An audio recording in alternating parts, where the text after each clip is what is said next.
Is this thing on? I can't remember how to stream. I mean, I haven't live streamed since last year. Oh my God. How do we do this again? Oh, there's the button. Guys, oh, it's been so long. How are you all doing? Oh. Happy New Year's, everyone. Hey, thank you very much, Cool Man Santa. And thank you, everyone who's been gifting gift subs today. Everyone's in a very festive and giving mood still. It's been really, really lovely. Oh, man. So what did Cool Man, what'd you say there? What do you get for Christmas this year? Oh, you said spicy meat. I've never heard of spicy meat. That's interesting. Mostly for the holidays, what we did is gift each other a bunch of food. We have like 15 different types of cheeses in the house, a bunch of meats, various sauces and things like that.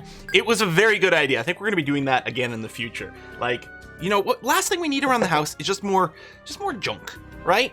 And so, yeah, we mostly gifted things we could eat or drink, and it's been kind of nice. Got nice whiskey. Essentia did get an espresso machine from A Kiss for Luck, which means all of us get to enjoy some very nice coffee. Which is good, because of course it's New Year's Day, and maybe I'm feeling a little rough from last night. We didn't go overboard or anything like that, but still. Hey, Mischievous Art with the gift subs as well. There was tons and tons and tons earlier. Unfortunately, it's all scrolled off my list because Streamlabs is silly about that. So I know we got Kana, we've got Dwarf, we've got Pinginator. Oh, I missed For Evil Not Good giving some gift subs as well. Hasten, Rootmoo. Thank you very much for all those gift subs. And yeah, Mischievous Art. We are going to do things slightly differently today because we are going to be streaming only for about a couple of hours today, because then I'm going to be joining some Farming Simulator on Kiss for Luck server. We're going to stream a little Farming Simulator here, so we're going to do 2 hours of Dwarf Fortress, stream a little bit of Farming Simulator here, and then at some point we'll just do a full and proper raid. But it's gonna be nice. It's gonna be real nice. Ooh. Hoping for some Factorio, and well, that went away pretty quick. Oh, we got some more whiskey and chocolate. Hey, from Why Me? Thank you. Oh, and Killoth, hold on a sec. I gotta catch up here.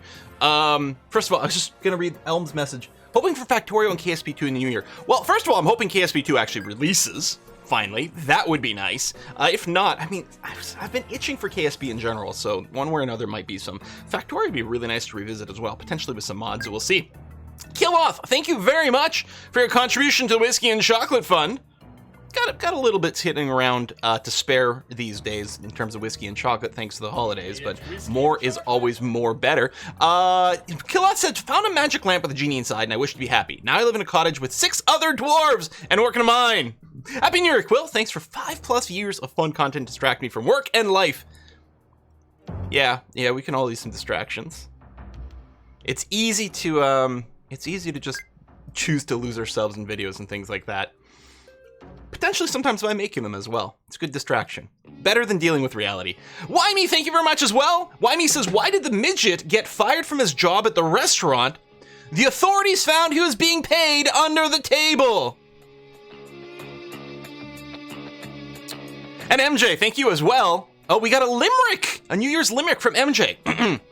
It's true 21 kind of sucked. Wait. There once was a... It's true 21 kind of sucked, but it's over now, we're in luck. So let's wave it goodbye with no tears in our eyes, because if next year's like last, then we're all in big trouble. I see the rhyme you were going for there. Ah, man. I'm a little bit warm. I'm going to take this off. I'm a little toasty. And of course... Wait. Where's my dwarfy hat? Oh, there it is. It's on my desk. I was too prepared. I didn't have it in my my hat storage area. We are ready to dwarf it up. Okay, so we'll do a little recap of the fortress for people who may not have been here before, and also my plans for today. We have weird green stuff. Oh, yeah, the camera's got to go down just a tiny bit. That might even be too much here. You're seeing a little bit of the... I was going to say wall, but I guess it's the ceiling. There we are. Much, much better. We got more whiskey and chocolate. Who dat? That's Cool Man Santa again. Read my last tip really closely. Oh, open the floodgate of dwarf mead. Is that what I missed? Oh, right. I was too confused about the spicy mead. That's right. Because Christmas hasn't happened, dad jokes. What is Corn's favorite holiday? New Year's Eve. What do farmers grow on January 1st? New Year's hay. Oh, we're getting farm simulator jokes. It's gonna be perfect. This New Year's, try not to make any poor decisions. Well, thank you very much for that. That was the wrong window. I just wanted to check. How's the sound levels? How's the music and stuff in the background? I think we're probably okay. 16-year-old Laguvulin. Oh man, I'm so jealous. Okay, welcome to Edimedtob. I can never pronounce these dwarven names properly or easily. Edimedtob, or Raise Blockades. This is our second fortress in this world. I don't remember if it has the world name over here. The Ancient Land. Is Ancient Land? Ancient Land might be our world. Yeah, I think our world is the Ancient... Oh, no, it's not. That's our continent. I don't know if there's a way to check the world name once we're in here. W for world? I'm not certain. This is our second fortress in this world. Our first fortress was awesome. And if you check the what game command, you can find out what happened to that fortress, where after surviving ludicrous amounts of stuff, including multiple werebeast attacks, an undead creature wielding a sock beat every last living dwarf to death. 42 notable kills, or 42 kills on a sock being wielded by an undead creature, resurrected by our own necromancer broker. Things happen. Now, we are still in the same world. I believe so we're currently over here with this little black blinking X, and our old fort is right over here.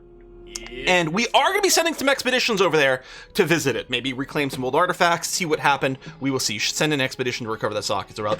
Yeah, it never got named. Maybe because it's not a proper weapon type. It's because normally weapons, I think weapons get named. Maybe it's only creatures get named after kills. I think I keep saying that, and I get myself confused. It would be awesome if we could do it.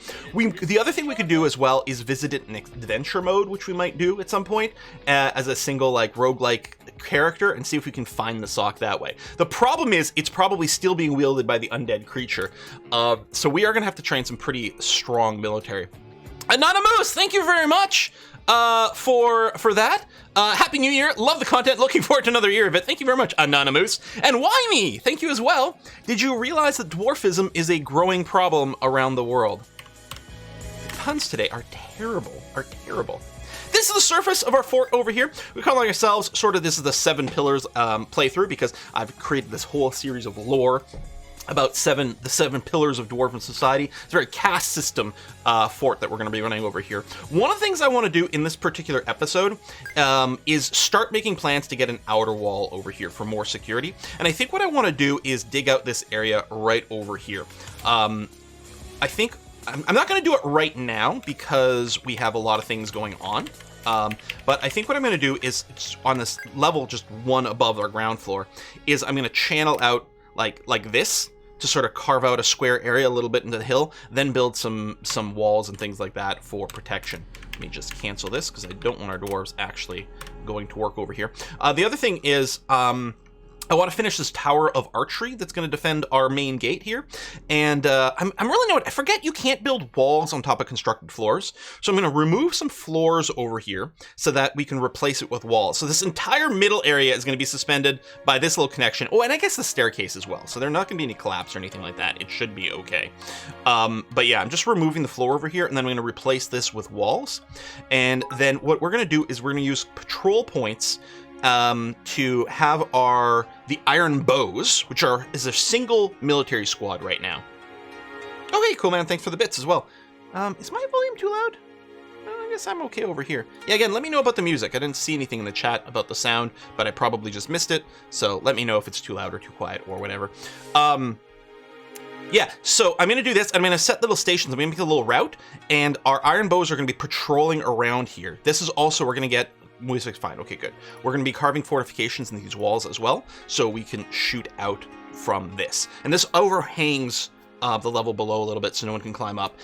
This area over here, which does currently have a weapon rack, I don't think I'm going to want the barracks here. I think this is going to be changed, so it's not the barracks. We are going to probably put archery targets down at the bottom so they can practice their archery. We're going to have stockpiles over here for ammunition for their bolts, but it's this level above, which we're still working on. This is going to be the barracks proper for the Iron Bows. It's going to have a little bedroom area, and then the weapon rack, armor stand for to make it a barracks so they can train other combat drills. So I'm hoping this gets done soon. One of the things I did is I did a couple of things. I did promote another stone knocker. Pikmin Mega Master, I don't know if you're in the chat today, but Pikmin Mega Master, you've been promoted from a peasant to a stone knocker. And I did go ahead and turn on mining for all the stone knockers and masonry as well for all the stone knockers. However, I only have 2 masons workshop. One is set to only make blocks. The other is set to make like the stone furniture, but has a requirement of, I think I changed the skill requirements. They need like level 5 or 6 or something in the skill. So really only detroxification is going to be making stone furniture.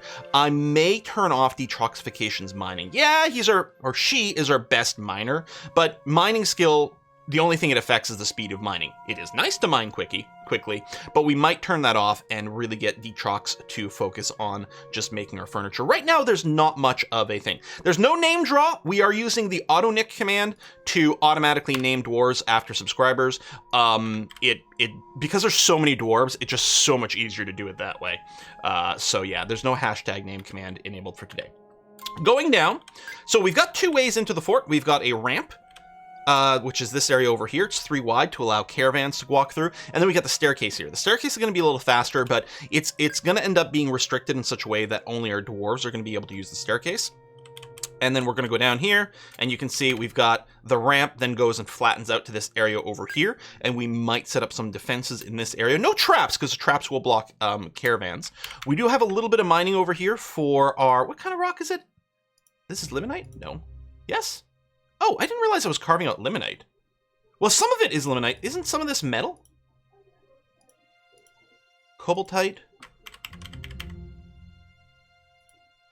Limonite. Huh.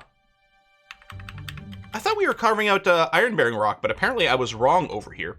But yeah, hopefully we're going to mine out some more iron, because we do have access to iron, and we're going to be hoping to make lots of steel stuff. Our Dwarven military here, they are all equipped with... I guess I can't check their actual current equipment there. Not everyone's got the equipment, because we had a squad of 4, and these extra 6 dwarves we just added to the squad at the end of the episode, so they haven't been equipped yet. But I believe we have a bunch of iron crossbows sitting around. Oh, you're right! I'm getting confused with lignite. Yes. Limonite over here is iron-bearing stone. Lignite is coal. You can see why I made that mistake. So, okay, yeah, we're getting plenty of iron-bearing rock over there. There's tons more veins over here. I actually just canceled the designation right over here to cancel this, but this whole floor is just probably going to be rife with iron. So we'll get to mine out a little bit of that. That's good. If we keep following down here, so the caravan path makes a little bit of a turn again, and this enters into sort of the fort proper. This is our current grand entrance hall here. It's actually going to later on get channeled down, dug down, so it's going to be 2 stories tall, and we're going to have a cool little entrance bridge in here. The other thing we're going to do as part of our defenses is we're going to have all these elevated firing positions in this area to guard against intruders. This entrance hall area is going to be considered to a certain extent outside of our fort for the purpose of quarantining migrants and things like that against were creatures, because we know at least where pandas and where elk exist in this world, because we encountered them in our previous fort. We're in the same world as that. And we've already had one visit, but one we knew was a were panda, I think, from before, because it's someone we had nicknamed in the previous fort. I mean, I got reminded because I don't have it anymore, but I'd still left on from our last fort the option to see curses, so we could see were creatures. But the person's name, whoever it was, had been prepended with a W as an indicator for us to remind ourselves, because I think we'd expelled them from our previous fort with a little marker so that we would know that they were a were creature. And so they showed up here, so we immediately threw them out again because they'd been branded as a were creature. If we go down a few more floors, eventually we'll come over here. So this floor is dedicated to our stone knockers, which are our miners, engravers, masons, and people who make rock crafts over here. This floor is inspired round rooms to inspire boulders, and the square rooms to represent blocks, which is the nature of their work. And we go down a little bit more. We've got our metal shapers floor. So this is where we have our furnaces and our metalsmithing workshops. This is also over here. This is going to be a guild hall for the metal crafters, and I've gone and planned to put in some chairs and some statues, little tables over here. And if we go down a little bit more, we get our Life Miners floor, which has got our hospital, and we'll have our feast hall as well, which we're hoping to get carved out pretty soon, because I was looking through some dwarven thoughts, and there's quite a few dwarves right now who are humiliated at the lack of chairs in the fortress. And it is true. Other than the manager's office and the bookkeeper's office, I don't think we have a single chair in the entire fortress. So we've been delaying a lot of things. We don't have a proper bedroom. We don't even have truly a proper dormitory, really. But it's going to be something we're going to have to deal with. Yeah, was humiliated by lack. We'll take a look at a couple of the dwarven thoughts in a second to get an idea. Now, if we go down a little bit more, we'll hit the next floor that I want to start digging out. This is going to be our woodwhackers floor. This is the floor for the dwarves who work with wood, and I tried to be inspired by the structure of a tree for it. So this is the main floor they're going to be working on, which is Z level 105 here. But if we go down, you can see this sort of root structure. It's really inefficient, this extra movement, right? Because they're going to have to go to this floor, then follow these little paths to one of these up downstairs, and then come into the room where they'll work. But the idea is to make it feel kind of vertical, a little tree-like. We'll see. Why have chairs when you have stone floor? Yeah. Only elves sit on dirt. Yeah, that's true. And then at some point, there'll be more floors down here, but we'll get there in a second. What was I going to show? Oh, yeah. Our dormitory. We have 8 beds just slammed into the side of the wall of our hall over here. So at least they don't have to sleep on the floor. But at this point, we do have 49 dwarves. We only have the 8 beds. So it's really not ideal. And hopefully we'll do something about that. But so if we take a look at a random dwarf, right over here, we've got Kale 19. Oh, who's a child. Oh, maybe we'll look at another dwarf. Mr. Brightside over here. Mr. Brightside, who is a peasant currently. Take a look at her thoughts. She feels vengeful when joining an existing conflict. So I guess she fought. Within the last season, didn't feel anything in the conflict. Satisfied at work, fondness for talking, was annoyed being accosted by slugs, annoyed caught in the rain. Okay, I guess it was Kale that I looked at, though. Yeah, humiliated dwelling upon the lack of chairs. And then over here, he felt humiliated at a lack of chairs over here as well. Embarrassed after sleeping without a proper room. So right now, our dwarves are in an okay mood. We have 2 dwarves in actually a pretty good mood. And the rest of them, 47, are just content. That's what the numbers over here are. So we will have to pay attention to their mood relatively soon. Anyway, we'll unpause for now. Accosted by slugs. Happens a lot. Yeah, I don't know if it's just vermin in the fortress. I don't know if that's something that can happen before they arrive to the fortress or something like that. I don't know. Did you get the poster I made for DF for you? Email has been screwing around lately. I got... Is it you that sent the shield on Discord? Or is this something else?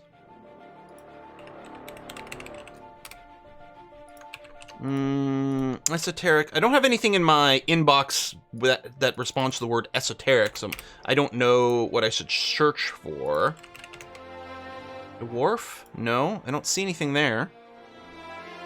Yeah, I mean, on Discord, yeah. So if you emailed something, I don't seem to have it, unless I hit the spam. Send me a message on Discord with the email address you would have sent it to me with, and then I'll check on that. Anyway, our dwarves are fairly busy. You can see the idlers. There's currently only 2 idlers, and probably they're just in between jobs, right? Because right now it's showing that Makey, one of our plant tenders over here, has no job. Probably they actually have something going on. We have Monk-eared Life Miner. He actually might legitimately not have anything, although Life Miner is responsible for brewing, so I'd be surprised if there wasn't anything in that. We are being interrupted by buzzards. So this has been a problem throughout over here.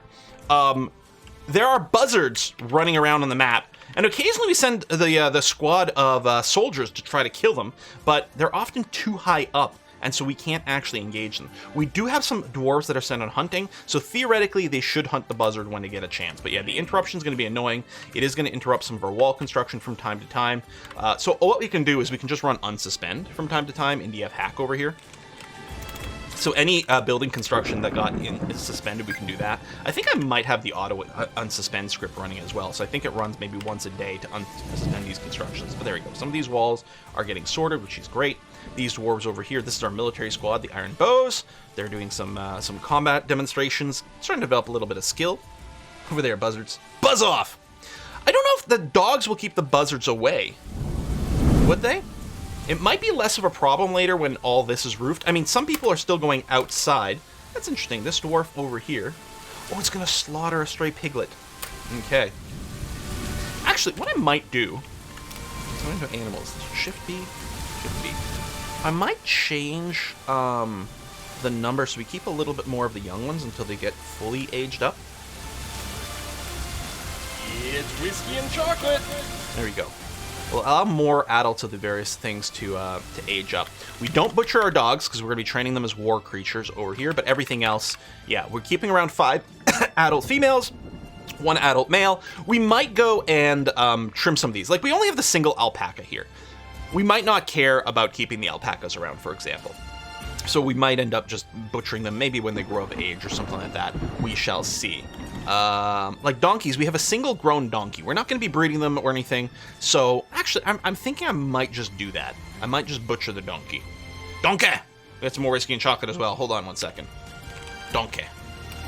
Yeah, let's butcher the donkey because we don't really need that. We got whiskey and chocolate from Name Moose! Hey, Name Moose!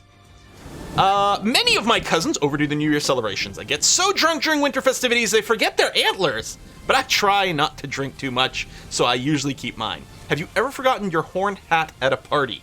Happy New Year. Name Moose, I don't know. I haven't been invited to a party in a long time. So, no, I've never forgotten a hat at my party. Hey, Thirsty Kitty. Just trying to get into DF again, and my current problem is the inability to process all the job skills and therapists. Is there a chance you could export to Discord to custom roles after the stream? Yeah, because I did actually save that. That's not a bad idea. We could, yeah, I could send those. Now, these roles that are not designed to be optimal. They are designed to be flavored in a certain way.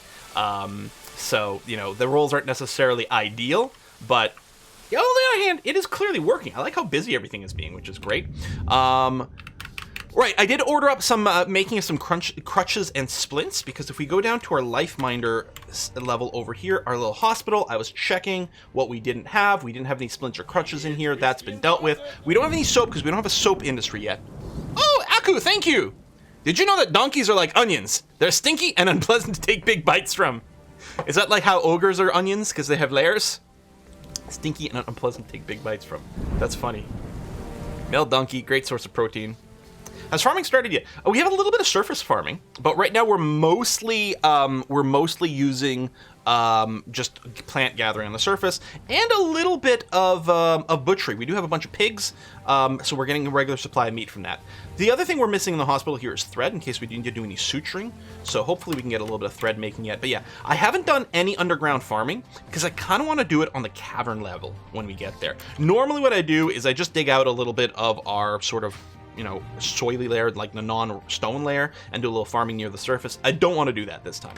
But food-wise, we've got tons of plants, ludicrous amounts of plants, so we are in good shape there. And yeah, we have a little bit of a surface farm over here, and we also have our little bit of our stable pasture. I mean, I guess it is a little bit more like a stable or a pen over here because it is completely enclosed. I think it's even roofed. Yeah, well, it might not be done. Well, it looks like it's probably complete. What is this thing? Oh, there's a buzzard mutilated corpse over there. Do we not have the ability to go onto the roof of this building anymore? You know what? No, we still have a little bit of a ramp. Okay. I'm surprised the corpse, maybe mutilated corpse can't be butchered? I'm just gonna unsuspend these jobs, but I suspect there's nothing going on here. Oh, the Olibolin were fantastic, Doctor. So good. You know, some people on Twitter are like, well, it's not perfectly round. Yeah, but I like the sort of sticky out bits because they get kind of crunchy and you get different textures. But yeah, Rhino's here, and he's Dutch, and he made us some Olibolin. I think it's the third time, I think, he's been around for New Year's and made Olibolin for us. God, they're good. They're fantastic. It's just a deep-fried bread dough, basically, with, like, fruits and stuff in it. I really like chunks of apple, but you can find raisins, cranberries, currants, all kinds of things in there as well. But yeah, I mean, deep-fried dough with some fruit, with powdered sugar on top, hard to go wrong. Athul, I assume, yeah, and Athul NL, I'm assuming knows what I'm talking about. Okay, so our crutch and our splint jobs are done. That's good. Making masterpiece buckets. Excellent. We do need buckets. There's some fighting going on, but I think it is hunting. The buzzard is being shot by steel bows. So buzzard attacks the peasant, but I don't know who actually shot the steel bolt. It might have been Green Eyes. Yeah, Green Eyes over here. So Green Eyes is one of our soldiers, not a hunter, but a soldier. And the soldiers will attack hostile creatures nearby. Because I was going to say, I think the hunters are using wooden and bone bolts to save material. And our soldiers have access to steel bolts, which are perhaps overkill for this. But you know what? We got to keep that peasant population under control because they are super annoying. And at least we can get a little bit of combat training going on. Cool, man. We have tons of drinks. We did check last stream. We have tons of variety of drinks because we've got tons of surface plants, right? Spelt beers, barley wines, quinoa beer, turnip wine, delicious. Fisherberry wine, etc., etc., etc. We got tons. Dwarven wine down here. Is Dwarven wine just the plump helmet wine? I don't remember. Something like quinoa beer. I don't know. I mean, it's a grain, so why not, right? Now, it is interesting that we're at 49 dwarves, because I think at 50, is that when we get our first mare? It'll be interesting to see. I think at 50 you get a mare, and once you hit 80 you can start getting sieges. So I'm expecting a migrant wave at some point that'll do that. Currently our expedition leader is still Dunvey, which I believe was our original expedition leader. Dunvey is not necessarily our ideal expedition leader. There are people with much more social skills than that. So Pikmin Megamaster, for example, might be a better choice. Drogon the Wolf, Reagan Rebellion. All these would probably be stronger choices for expedition leaders. But again, there'll be an election soon. They'll pick whoever they want at that point. Hey, Wesset, you found my stream last year, came back this year. Wow. That's so long ago. Yeah, I mean, you can make alcohol from anything that, like, yeast can chew on, right? Anything with starches or sugars. We don't have a mayor's room set up because we don't have a mayor yet, right? Just an expedition leader.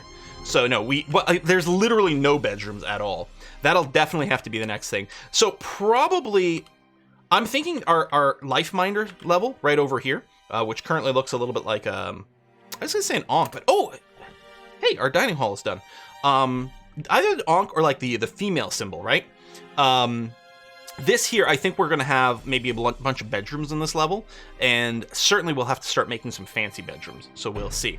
So yeah, our dining hall is done. Now, above the dining hall is going to be sort of a museum viewing area. It's got sort of the open air, so people can look down on the dining hall if they want, but we need these little alcoves and things. We can put statues, but we can also put like pedestals or display cases or something, and we could put our artifacts up here. We only have a couple artifacts, 3 artifacts. A bed, which is cool. Pigtail shoes, which was, they're like pants, right? Like tights. And a wood bow. The bow's annoying because it doesn't use bolts. It's not really compatible with things. I don't know. We don't really want, I think, any of our dwarves using it. But our dining hall is carved out, which is great news. What I'm going to do is I'm going to remove the few ramps that are left over here. Normally the ramps can't seem to exist without an adjacent wall, but every now and again they stick around for some reason. I don't know why. Okay, we'll do that, and then we'll get some chairs and things in here. I'm going to wait until it gets dug out so that we can just do it clean. I guess I could put the first set of chairs in there just so I have to designate it.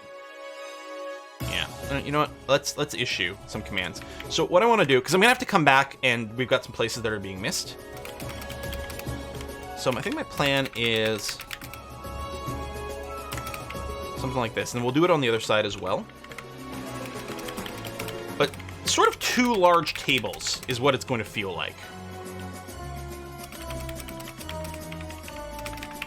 At least if we get some chairs in here, people can stop being humiliated at the fact that we don't have any chairs in our fortress. So once one of these tables goes down, we can designate this as a dining hall. I think I'm going to...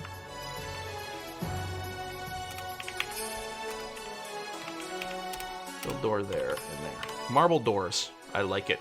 And we can designate this whole area to be smooth now as well. Now, we only have 1 dwarf with the smoothing job enabled in our entire fortress. That is down here. I'm helping. I did turn his mining on because I did want a little bit of help mining. I might turn it off again.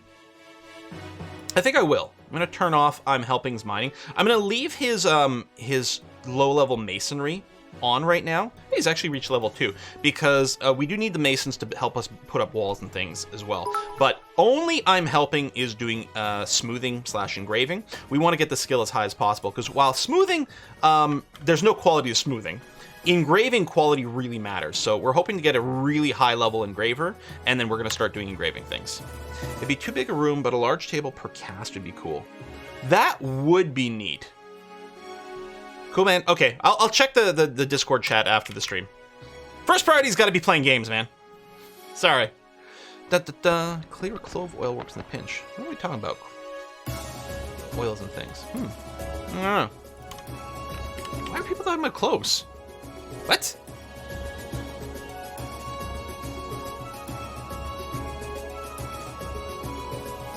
Oh, you cracked her tooth. Spit it out. Wait, is cloves really supposed to help with a broken... That's brutal coating, Wombat. Oh my god. I'm so happy I've never dealt with that. I've dealt with a lot of tooth bullshit in my youth. I had years and years and years and years of wearing braces and retainers, even a face mask for a while, because my teeth were too big for my mouth. I actually have way fewer teeth than the average person. Even though I have a big mouth, my teeth apparently were huge, and a bunch of even my adult teeth got yanked out. Like, I think I got 14 teeth removed, and something like 6, maybe 8, because I think it was 2 from the top, 2 in the bottom. I think 8 of them were permanent adult teeth to make more room in my jaw. It's ludicrous! Such a pain in the ass! Or in the mouth, really. Yeah, and then braces and this and this and this and this. And then I remember after we went through all this bullshit, my orthodontist told my mother, like, because this was still young, and, you know, maybe... When did I lose the braces? 13? Maybe 14 they finally came off? Somewhere around there. But it'd been several years of wearing them. I remember the orthodontist was explaining, but you know, as he goes into his later teenage years, you know, the jaw can grow a lot.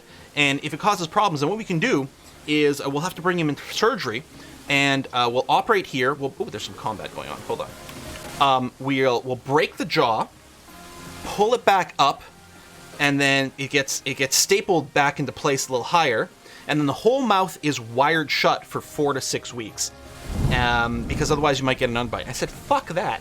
So my teeth are really straight, but I do have a massive underbite because I said, no, there's just no way. No way. So I have an underbite. It's really annoying. My front teeth don't actually like touch or connect. So certain things like that people would just sort of bite into doesn't work for me. Like I can't bite a piece of lettuce. I have to like put it back in my molars and sort of tear and rip. But you know what? I don't care. There's no way I was going through that surgery. I'm not too squeamish, but like, F it. F it all. Oh yeah, what was the combat? Peasant fighting. Oh, it's more buzzard stuff. Wait, what? Buzzard snatches the peasant, bruising the fat.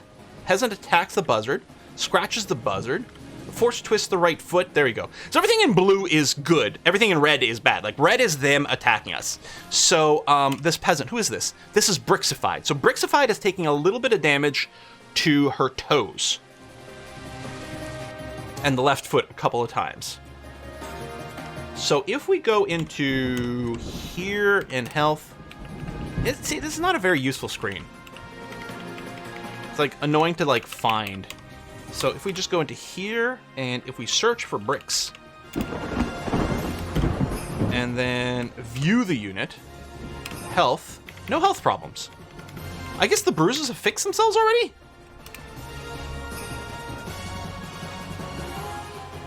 That was quick. Wow. Brixified? Hang on. Brixified is just a peasant. And yeah, the peasants do have construct building on, which maybe should be fort builders, but honestly, I think the peasants have to have construct building. I mean, my idea is they're just there to like haul the blocks and put them into place while they're being overseen by the fort builders, slash the stone knockers. We need construct building on for our peasants. It's just a job that takes too much time. Do you like recover from injury quite quickly? Oh, she's got a mood or a personality trait that developed because of being caught in the rain. She personally views decorum as a high ideal and is deeply offended by those that fail to maintain it because she was caught in the rain. was just wondering if it says, okay, she's mighty and indefatigable. Hard time saying that. So she has high strength and high, I think, endurance. I just wondered if she had the recovers from injury quickly. It doesn't say that, but it also doesn't say that she recovers poorly. I'm thinking Brixified should be a military dwarf. We have a single squad right now, the Iron Bows. And I really like the crossbow stuff, but in practice, to really fight against strong enemies, what you really need is a powerful melee military. I'm wondering if Brixified might be the right person to lead a melee squad, because they're clearly a badass. Oh, Detrox is here! You volunteer for the military? Well, the problem, Detrox, is that you've already been assigned to a cast. The problem, right? And I tend to think of the cast assignments as one way. Although, arguably, I suppose, maybe going from a civilian cast into the military might be fine. Once you're in the military, you're there. Well, I don't know, maybe you can retire from the military. Maybe that might be the one exception. Like, people don't switch back and forth between castes, but maybe because the military is sort of like parallel to the caste system, right? Because it's 7 civilian castes supported by the military, and on top is the ceiling of nobility. But maybe there could be a little bit of something like that. So, Detrof, if you're specifically asking to be part of the military, maybe that would be the thing to do. What kind of stats are we looking at here? Now, the nice thing with Detrox is you should be super strong.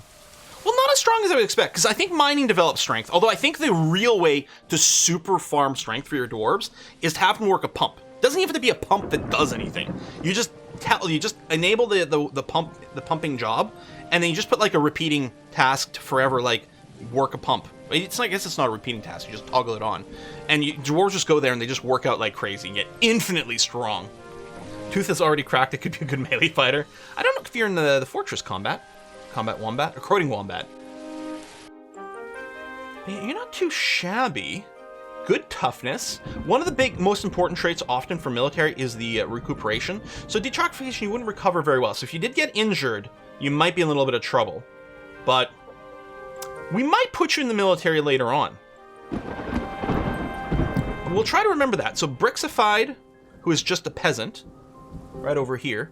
Yeah, and is super strong, super high endurance. But yeah, the recuperation and toughness is pretty low. Brixified is going to crush things and not wear out in combat, but if she gets hurt, she's going to be in trouble. Still, might be something to consider. We are going to work our way up to a melee squad, that's for sure. Okay, this area over here, okay, it's still being worked on. How's our... There we go. The wood level is starting to develop as well. Good. Excellent. And okay, we've got our table in here. So what we can do is make a dining room, cover the whole area, and we also want to assign this as a I might not assign this as a meeting hall. And the reason for it is migrants will go to a meeting hall, although you can have more than one. Right now, the Great Hall and the entrance is a meeting hall, and we might keep it that way. But we will make this a dining hall anyway. So our dwarves will hopefully start to get good thoughts, especially as this gets filled with things.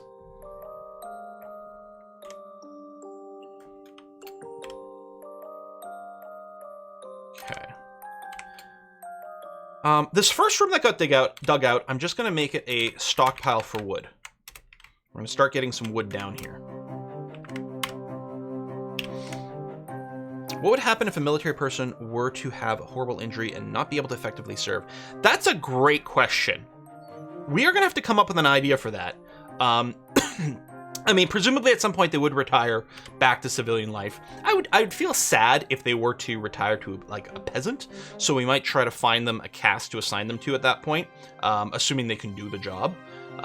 We could also have some sort of like retiree system or something. I don't know. Retirement castle. Yeah, I'm not sure. Oh, I'm sorry your coffee was weak, Essentia. Yeah, mine was delicious. Truly wonderful. So, this is our guild hall over here. The first guild hall we've built. I'm calling it the Medal of Symmetry. And currently, I have it set... So, the default for guild halls are only members can visit if guild established. But we don't actually have a guild for it yet. So, I've got it set to all visitors welcome, which would include people from the outside of the fort. Visitors can come and actually give demonstrations. So, we could have, like, a legendary weaponsmith show up and try to give demonstrations of weaponsmithing in here, which would teach our dwarves, which would be very cool. Do we have a door over here? Okay, we do have a door. Okay.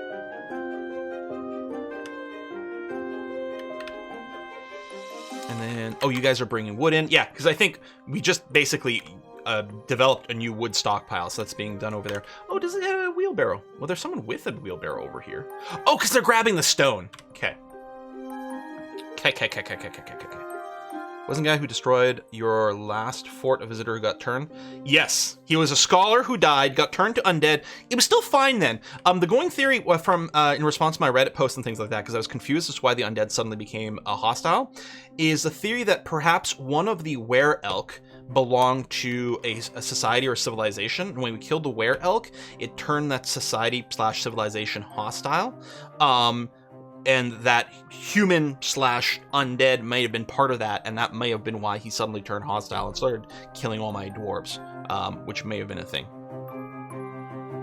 Oh, the focaccia I made. Oh, I loved it. The thing with store-bought focaccia is, at least in North America, 99% of the focaccia you find is a particular type of focaccia that's like, it's really dense.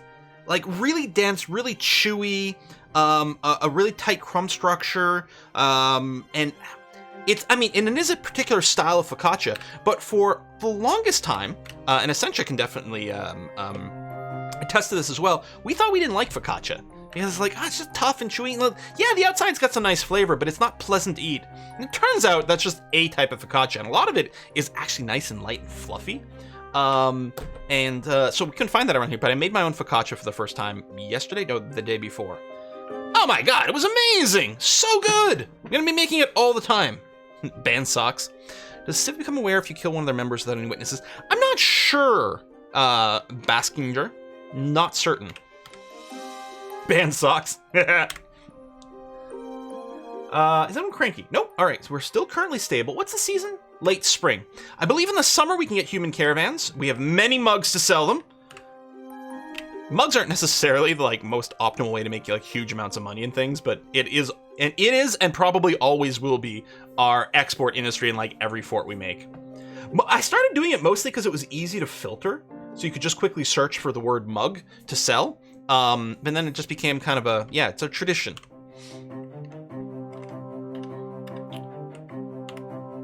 Okay, that's still slowly developing. Rocks are being carried. We might need more wheelbarrows in our rock stockpiles. So over here, well, I guess we don't have a proper...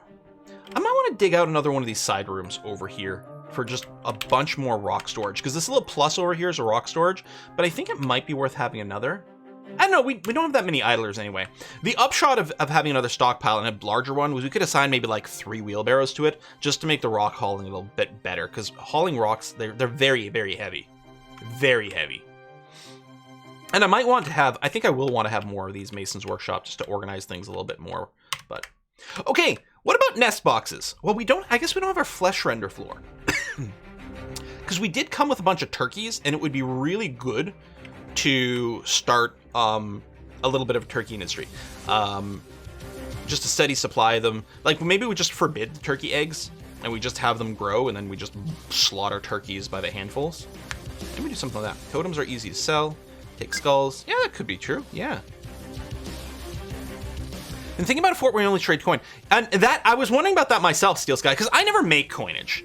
But I was thinking, yeah, I should really make coins. What I didn't realize is, every year, there's a specific coin design for your dwarves. So they, the coins are stamped with the year and a particular design on the obverse and reverse. Front and obverse? I don't know, the two sides of the coins, which is cool. They're like mini artifacts, and yeah, you could just sell those, because coins don't do anything. There was, for a while, there was a little bit of a dwarven economy within the game, but it was didn't work very well, so it's been disabled forever and ever and ever. But you can still mint coins, and then yeah, you can sell them and trade them, and thematically, that would make a lot of sense. And maybe, I mean, obviously you can only make coins out of metal, so that sometimes some forts are going to be more or less suited to that, but if we do get another fort with a bunch of gold or silver or something like that, we could make it so that we just make gold coins. Can you make wooden coins? I don't know, I've always been told not to accept wooden nickels, but who knows? How's our frame rate? 18! Why is our frame rate so low? I just realized, things are moving really slow. I thought dwarves are just being slow to carry things, but no, the frame rate is garbage right now. which might be a pathfinding problem. But what I'm going to do, clean all. Well, the frame rate went up a little bit. Now, we've seen this happen before, and it's often related to a job where something can't quite be reached properly, so it's constantly trying to pathfind something over and over again. I don't know. But what I will do over here, turn on box left. Oh. Box. Wall. Mining mode on.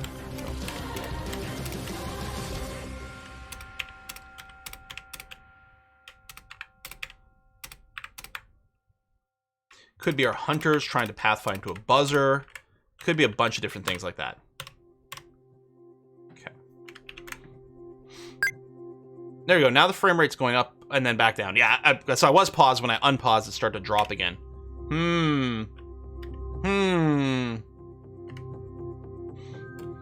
I don't know. Hopefully we haven't borked ourselves with some of the pathing that we set up over here. Oh, Summer's here, so it's going to save. Has come. But yeah, right now, we don't have that many dwarves that our performance should be bad. It's got to be related to pathfinding, and I don't know what it is. Thank you, Fist. Well, that's right. I did put up the floor before the stream started, but yeah, I think I couldn't designate the smooth until the floor was up, which it probably is now. Hey, Dances, thanks for the gift sub. Cavern has not been found yet. We're going to be looking for it now. Yeah, I think I've got... do I have temperature flow down? I don't think that's what's slowing us down because, I mean, yeah, the temperature is on right now, which can be something that slows things down, but that was on at the start of the embark as well, so it's not the case. Yeah, it's almost... It could be some job processing. It's almost certainly related to some pathfinding.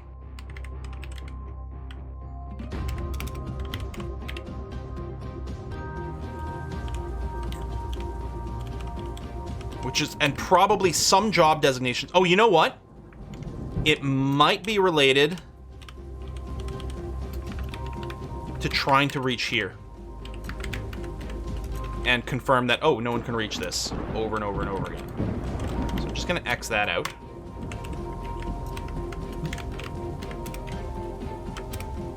There's more over here, too. And it's still dipping every time I unpause. I don't know. I guess there's this area over here too. It might not be that though.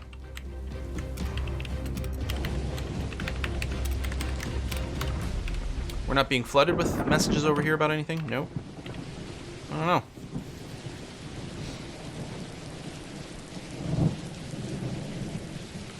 There's a Y 2022 bug in Microsoft Exchange? Really? Wow.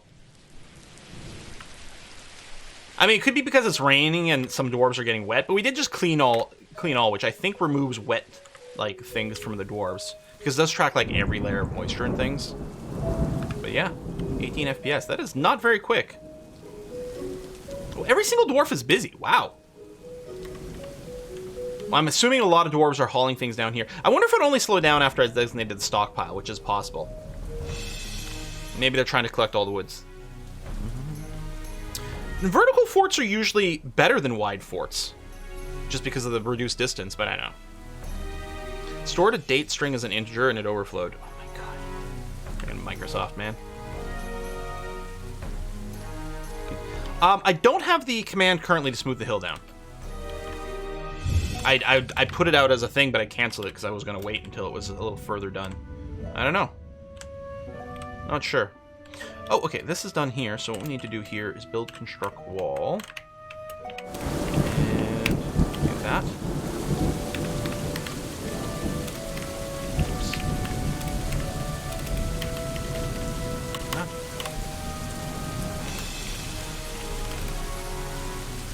Okay. No suspended actual jobs, that's interesting.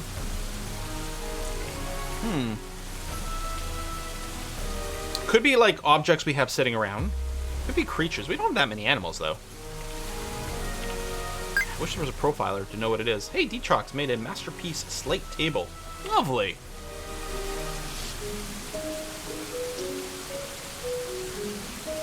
18 FPS is fitting, that is true.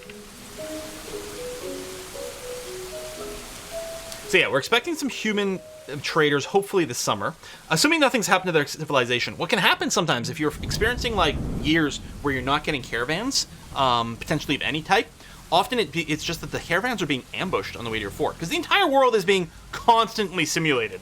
You know, maybe that's why it's going a little slow. Well, they only tick so often. But yeah, trade caravans coming to your fortress can be ambushed along the way, and that can cause some issues. What I'm going to do is I'm going to remove this zone, this plant gathering zone. We do have a fair amount of tree cutting designated, plant cutting designated, but I don't think that would be it either. Almost certainly, almost always when you see these FPS dips, sometimes it can be too much stuff. Oftentimes it's pathfinding, which, I don't know. If it keeps going, what I might do, just in case it is this, I might go and carve some better paths over here. Can you prevent the ambushes? I don't think so. I don't think there's anything I can do to save the caravans. The one thing would be if you have some goblin sites nearby, is you could go and raid and pillage them and raze them to the ground, and that can give a little bit more breathing room, I think.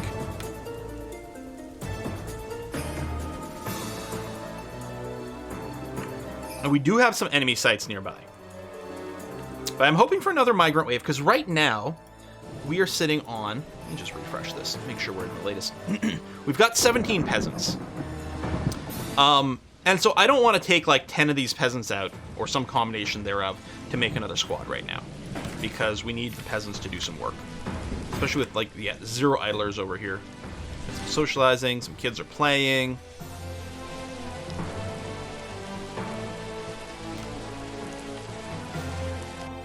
RimWorld, my domesticated animals have had been burning my frame rate to death. Well, that was definitely a problem back in the day, and can still be a problem. The legendary cat explosions that would happen, basically just these animals like breeding like crazy and ending up with like a million of them and just slowing your fort down. And it's specifically a problem with cats because you can prevent dwarves from adopting animals, because you're obviously not going to butcher pets. So you can prevent dwarves from adopting animals, except with cats it works the other way around. Cats adopt dwarves, so you don't really have any control over that. So you could end up in a situation where you end up with too many cats quite quickly and the inability to butcher them and keep them under control. And then drunk cats is a fun bug, yeah. 18 FPS, what is happening? It's whiskey and chocolate. It's whiskey and chocolate. Hey, Wymie! You could let your wounded soldiers be farmers or miners, but be the peasant class? Just some really simple job. They've earned it by sacrificing themselves to the forest. That's true. We could even, like, we could make a specific profession, you know, custom profession name for dwarves that have retired from the military. And, you know, give them a specific, you know, job, but not part of a caste still or something like that. I don't know. And yes, that's right, you can geld animals, including pets. That's true. So that's something that you didn't used to have. So in theory, if we had any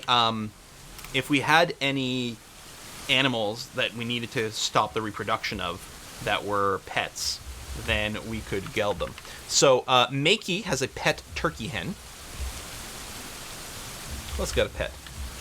Drubber Noob, a little hard to see what line we're on, has a piglet. And Satani has a nanny goat as a pet.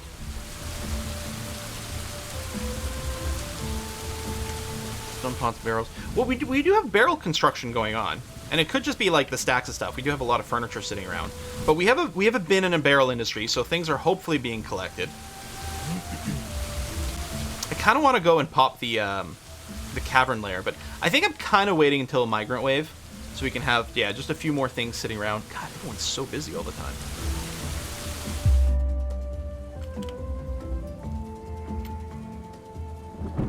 What we could do is set up the patrols. Well, not until we get the fortifications smoothed out over here. So actually, that's a good question. The fortifications, is that an engraving job? I was thinking it might be a mining, but it must be engraving, and our engraver is just so busy all the time. We might need to enable more engraving. I do like the idea of trying to get a very high level engraver right away. Well, actually, what I'm going to do is I'm going to clear all your labors and make sure you are only engraving. But we do have a lot of work for I'm helping to do. We might want to get him an apprentice. I suppose I could turn it on for Ghost Boy. Ghost Boy is our jeweler, but he could also do some engraving along the way. Maybe turn off his mining as well, because he doesn't have a ton of skill there either. Or it might be okay. Let's see what I'm helping is up to. Weather is cleared. We go here and look for helping. Go to the unit, hit F to follow.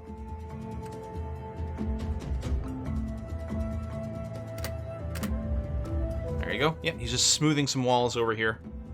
It's a long, slow job. Yeah, I know, we have a peasant with 20 bowlery because I believe that's the one who made the artifact bow. But the thing is, bowlery is not a very useful skill because it's only made to make wooden or bone crossbows, which is not really ideal. Admittedly, they'd be really good crossbows at shooting, but I really would prefer like crossbows made out of heavier metal, because when crossbow dwarves get into melee, they use their bows as a hammer, which is why we have them all equipped with iron bows. But maybe wooden, like, masterpiece bows would be better. I don't know.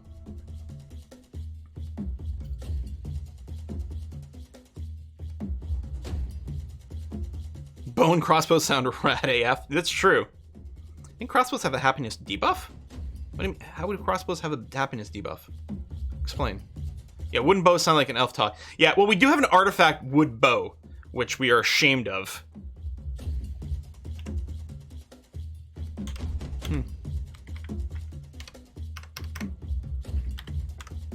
But speaking of, I should get some pedestals in here. And I don't remember if pedestals are something we pre-build, or what. I guess it's Shift F here, display furniture. Oh yeah, we don't have any. So let's order. How much would we need here? 1, 2, 3, 4, 5. So 10 20s. Oh, and then 4 more up here. Let's order 24. Oh, it's this level here, but still. Let's order 24 stone pedestals. Or rock pedestal. Okay, and so what I'll do is build, display furniture. We'll go into planning mode, and I'll just assign the locations for them. So as they get built, they'll get brought over here. Then we can designate this area as a museum, and we can start to load our pedestals on here, or load our artifacts onto these pedestals. And dwarves will come over here and hang out and see some awesome stuff.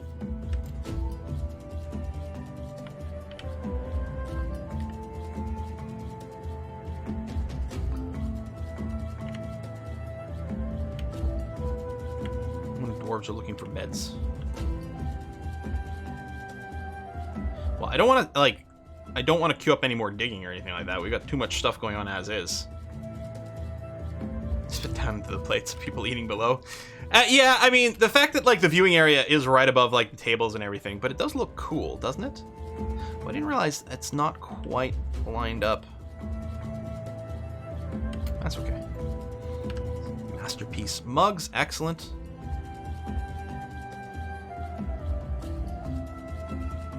Yeah, I mean, often, what I've often done in the past is just enabled engraving on, like, all my dwarves. Or, you know, the idea being to, like, get them smoothing. And that might not be a terrible idea.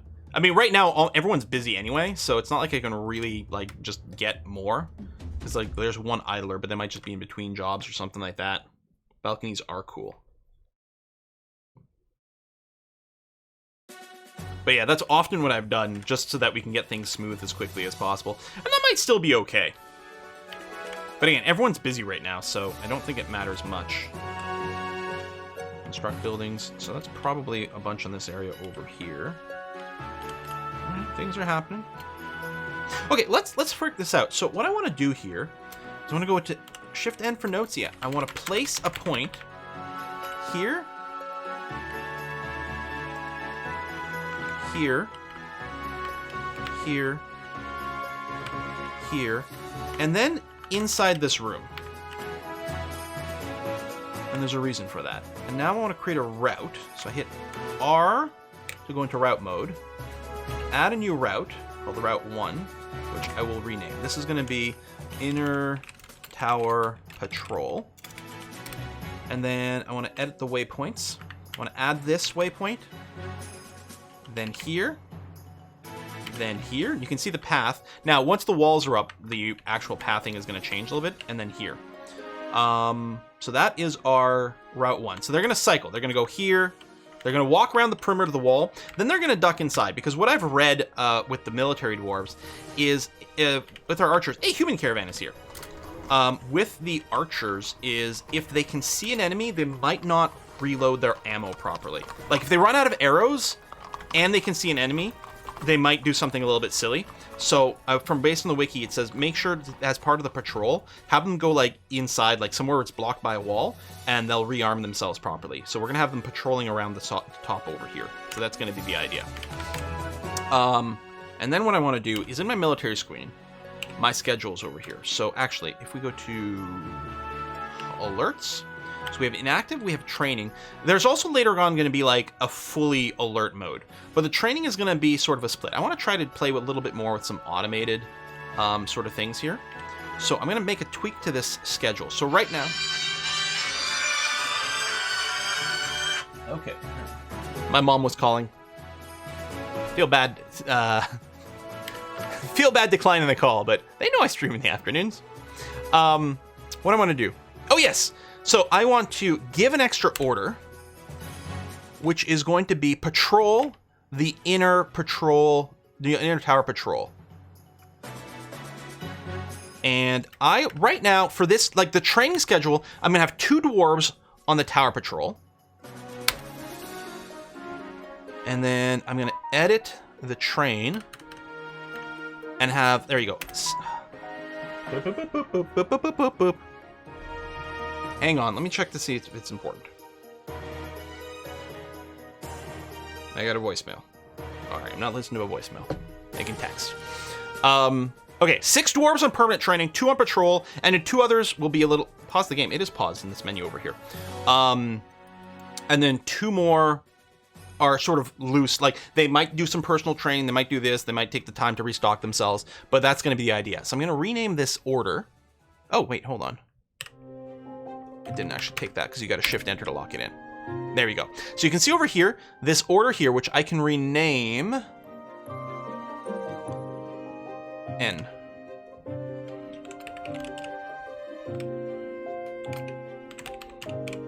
Not a very creative name, but you can see that. So it's going to train with 6 dwarves minimum, which sometimes acts as a maximum. It's a little bit fuzzy.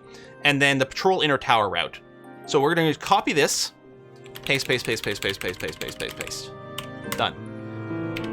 Now, the patrol doesn't do much right now because they can't actually see outside of these walls. But I want to get it set up anyway.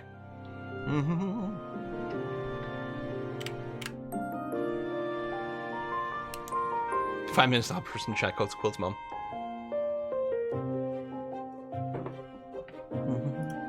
If it's important, they'll call the home phone. Yeah, I got a landline.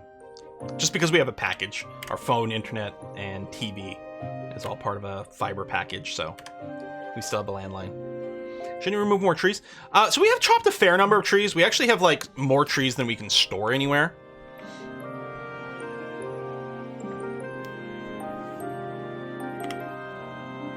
I'm really worried that this area is what's causing, like, massive, massive slowdowns. Maybe, you know what? We could have more branches on this floor as well. You know, there's the root structure, but just in case it is.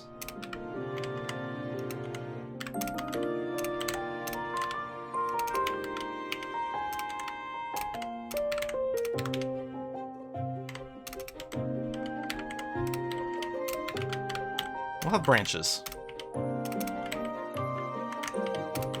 There.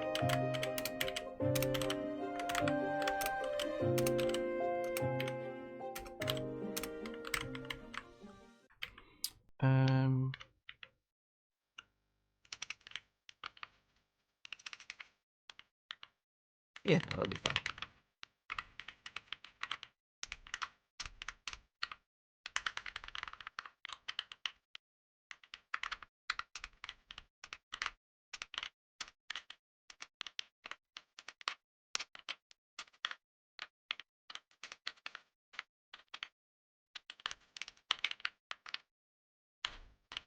Be reminiscent a little bit of like platforms in a tree. Okay. Sorry, I can't do it, sir. canceled construction because something is blocking the site. Which likely means someone was about to grab anyway. That's okay. Let's also do something else with the branches in the lower floor. Well, that's true. Although I might leave these here, still looking a little bit as roots, but we could do something there. The other thing I was actually thinking is on the floor above here, is I might go and make like a larger single canopy as like a big stockpile for wooden stuff. Probably going to dig out more than you actually want. Massive hole in the wall. Yeah, that's okay. I'm okay with this. If it turns out to have extra holes and things, that's fine. We can double door some areas. We can do... I mean, there's going to be not just a 2-tile gap here. I think I'm okay. More wall construction suspended. I think the blocks are just getting in each other's way, but that's going to be fine. And often that can be really annoying to, like, you know, unsuspend some jobs and things like that. But in this case, it's going to be fine because we can just run unsuspend. There you go. So it unsuspended 2 jobs. We might want to wait. It might get the same suspension message in a second because the objects... Because what can happen is if... As far as I understand, I think if there's like a boulder in a tile where there's going to be construction, and some dwarf has a job that they're coming to haul the boulder, any construction that tile keeps getting halted until finally that like reserved boulder gets picked up for whatever. Okay, merchants have arrived unloading their goods. We do have, thanks to DF Hack, we have some stockpiles that are mug only. Like we have some stockpiles just designated as mug only stockpiles, and they have the special DF Hack flag to auto trade, so they're going to dump that stuff into the trade depot automatically. I don't have to tell them to bring things, which is nice. So the human, what are they called?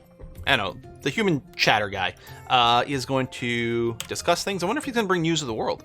We got some whiskey and chocolate. Who's that? It's Aku.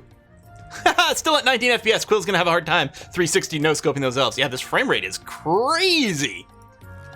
I think there must just be some weird pathfinding, and admittedly, we do have some kind of wonky stuff going on, so might be a problem. Head treasure, maybe that's what it means. Head treasure. Okay. Okay, so we got some world info. We're going to check the news screen shortly. What are we going to request from these guys? I mean, I'm always a fan of making sure we've got cloth and leather. We don't need crafts. We don't need to order wood. I will ask for bars. Maybe, sometimes I ask for bars of all types. We do make our own iron. Maybe I'll just ask for some gold and silver, because we can do some fancy stuff with that. We don't need to ask for gems. We don't need to ask for any of their stupid seeds. I mean, unless they have Brussels sprouts. But I don't think Brussels sprouts are a thing. Again, the closest we come up with is cabbage. And we do have our own cabbages, but maybe what I'll do is I'll request for more cabbages. Again, what are cabbages if not very large Brussels sprouts? I don't think we have to request anvils, weapons. No, we're going to be making our own out of steel, so that's going to be okay. I mean, they're going to bring some stuff. Armor. I mean, it can be convenient because it saves you a lot of time. We can get a pet slug. I mean, we may as well ask for a little bit for some booze. Although it's probably not as good as dwarven booze, but we like variety. Here. Some very, very soft requests of a few things. I don't think they can even... I think they can give us quicklime. But the humans don't bring everything we might need. Cages. Sometimes it can be handy to ask for cages. We do have some live production business that should be up. I think we've got sand, but I'm not sure. I'll ask them to bring a little sand. We might buy some. I guess we don't need to ask for charcoal. But lion potash, like, we might just save a little bit of time doing that.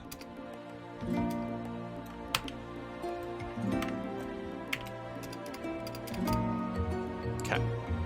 Good enough. I can't do it. With the amount of dwarves in Fortress that are terrified of slugs, should we really get a few? Alright, so, yeah, import agreement. Uh-huh.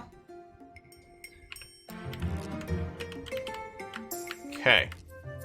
So we're going to go ahead and request a broker over here. Oh, actually, export agreement. So this is what they're going to pay us premiums for. Like, we could sell them maces and quivers for, like, tons of extra money, ammunition. But, of course, we're going to sell them mugs. I wonder if we should switch brokers. We have Monty Max in there. But he might not be... Oh, apparently he's at the top of the thing. Never mind, Monty Max, you're still our broker. So the broker is here. Oh, they're still unloading. All right. Monty's going to have to sit there and wait for a little bit.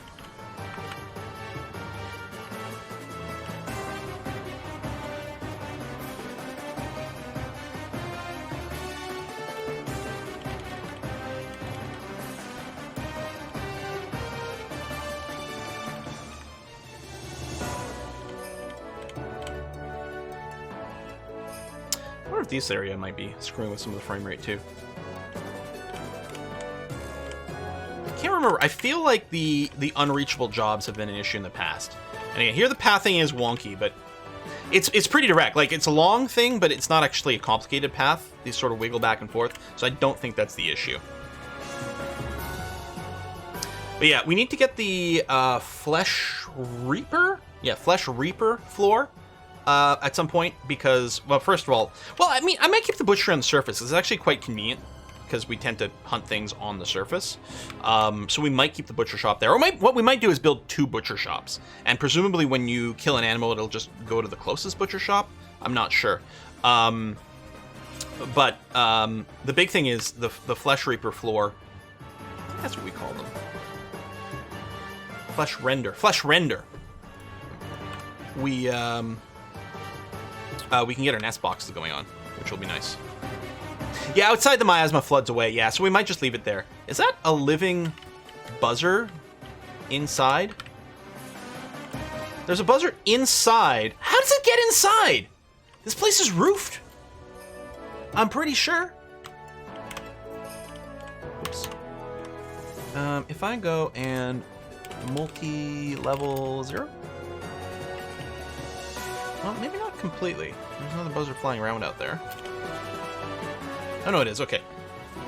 Well, that's interesting. Door tiles don't count as floor on the floor above. But yeah, this place is completely enclosed. I guess the door isn't set...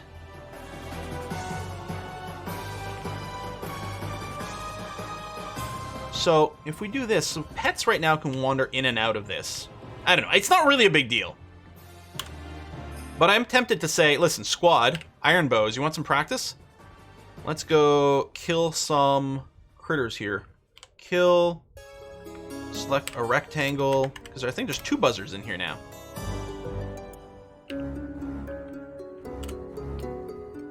There. Go kill these buzzards. It'll be good training.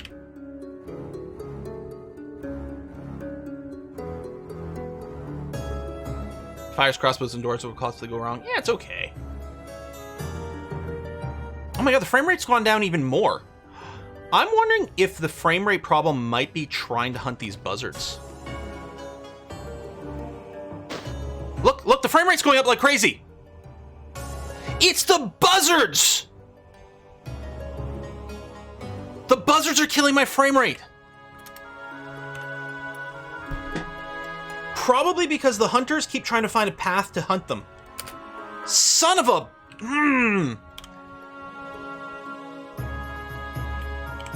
Okay.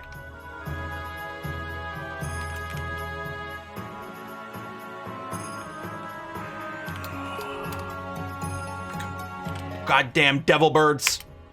Alright, we're gonna send our squads to kill more buzzards. Again, they might not be able to reach some of them. Push comes to shove, I will use DF hack to kill buzzards. Frame rate feathers, buzzard movement. I'm wondering if partially it might have been trapped in the room and they were kept trying to break out of it or something like that. Oh my god. Buzzards are slayers of frame rates. Wow. Now, they still have to kill buzzards, but if they don't take an action... Oh, there's still some combat. Okay, I was gonna say, if we don't see any combat, that might mean they can't reach the last buzzards. We're gonna let them do that for a bit.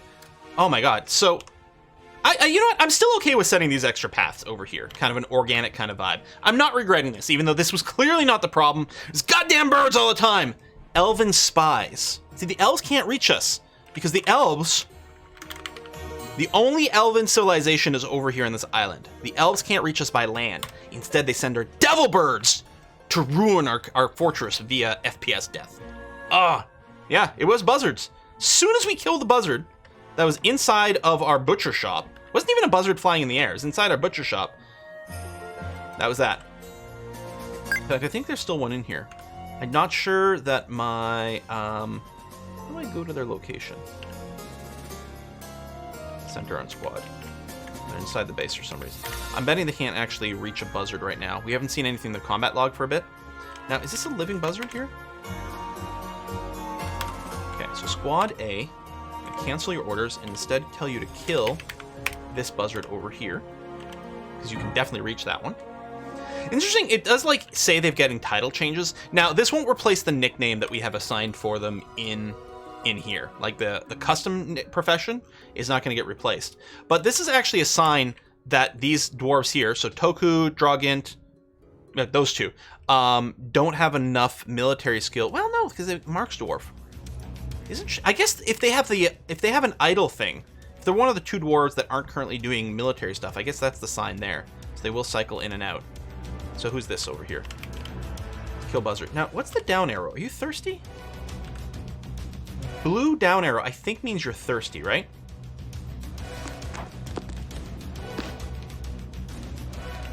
All right, that alleviated that. But they should drink. I don't know how they get inside this building.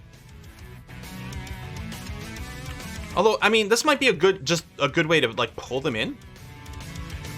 They eat dead flesh. So I guess that's they are coming here. So if I wonder if I keep these two doors tightly closed. Oh, it's pet passable. There we go. Oh, it's because this door is stuck open. That's why. This door here is stuck open. Because there's a corpse. There's a corpse in here. That's why. Do I have a dump? I don't know if I have a dump. But I can make a zone here. Label it a dump, and then designate dump everything in this tile. So there's a buzzard lower leg and a buzzard mutilated corpse sitting in this tile, keeping this door open. And that's how the buzzards are getting in. Kind of close the door. There's a corpse in the way. Exactly. I don't know if there's a way to list all the zones you've got. Because if later on I want to do... Migrants are here! Okay, well, let them come onto the map. Oh, we'll give them a nickname right now. Well, actually, hold on. Before I do that, what we're going to do is we will do a read. I will sort by migration wave. In case any of the migrants that are here have a nickname already. Oh, they might have gotten auto-nicked. Oh, wait, read?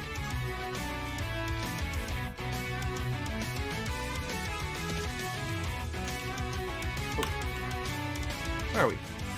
256. I guess they got instantly auto-nicked. Interesting. Alright. So we got 7 new adult dwarves. They may have children with them. I have this set to not show them. So we have 7 new dwarves over here. You know, and they have their own profession for some of them. I mean, some of them are just normal peasants. But what we're going to do is we're going to set all these. Let me double check here. If I go to profession, we will see a bunch of dwarves in here that have different titles. So we have Kirit over here, who's a stoneworker. Hashtag Rocket, who's a thresher. Okay. But yeah, this latest migration wave, I'm going to take all of them. I'm going to assign them to be peasants to start off with. But we will take a quick look to see if anyone's got any remarkable skills. Tarnath over here is a very good gem cutter at a 13. That's really quite good. He's a decent animal trainer, but I don't know. Kruyan here, level 6 trapping, so that's really nothing. Armoring is interesting. It might be worth putting McBain in as a metal shaper with level 6. I think we might make McBain into a metal. I don't know. Do we have a need for that yet? But the 13, and gem cutting's not a huge deal. That is pretty good. And I kind of do like the idea of more peasants because that's more military dwarves. And I think we are going to start planning out our next military. We do have 3 metal shapers. Man, no one particularly good at armoring. You know,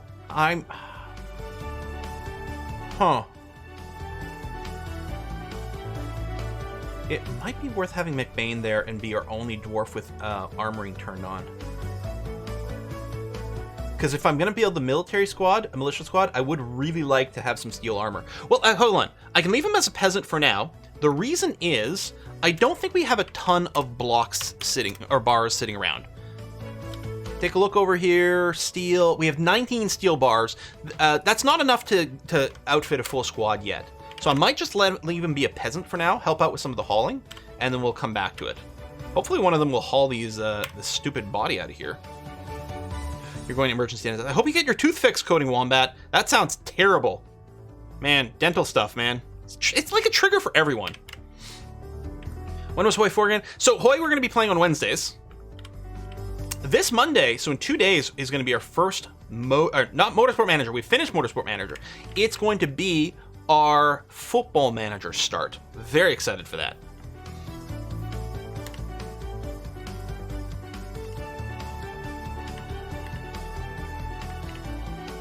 FM Manager Emma, yes. Oh man, I'm happy we fixed our frame rate problem. Okay, more combat. That was just the buzzard attack, which theoretically should all go fine. Yeah, soldiers aren't taking any damage, and we're killing them. Now, you know, a lot of them are having to do... Oh, there's another buzzard in here! It's because our door hasn't been blocked yet. Squad A, kill this thing. At least we're getting plenty of extra, like, meat. Oh, thank you, remember to trade. Okay, trading. So, what we're gonna do is I'm gonna search for mug, and then shift-enter. So we're going to offer up all our mugs. We're going to clear the trade. So we're providing 14,000 dwarf bucks worth of mugs.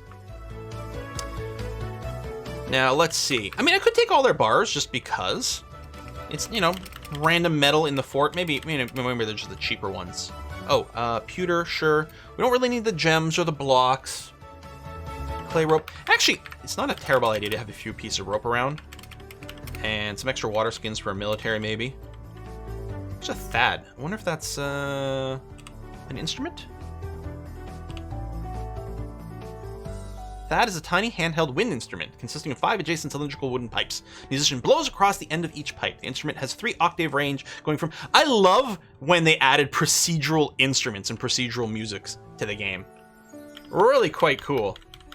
Puzzle boxes, duck, reindeer bull, cavibor. Oh, we can end with dog. Let's get the dog. And another one. Sure. We have training more war dogs, which are going to be attached to our melee squad. Yeah, random booze. Sewer brew. Delicious. There's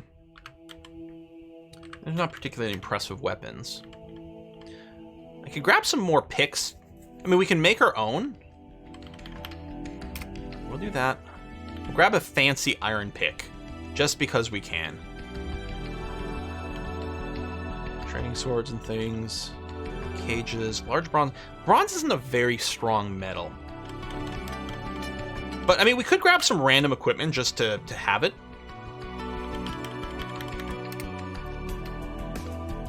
Even if it's not stupendous. Like, copper's not super strong, but we might want to have some equipment. You know what? Some of this clothing and equipment, it's not a terrible idea. Yeah. Just so that we've got some clothes. Because we probably are starting to get some tattered clothes. We don't have a clothing industry yet. So... got a bunch of this stuff. That's okay. Reed bags. Here, we'll get some random flour, radish seeds. You know, I like the idea of buying seeds because it does give us some options later on. Threads and soap. Yeah, I don't know if they sell soap. First of all, let's do a search if they've got soap. They don't. Thread. Okay, we're going to buy out all their thread. And the other thing we want is any cloth they've got around here. I'll just buy the bin because it'll be very convenient. And I am usually a fan of buying leather.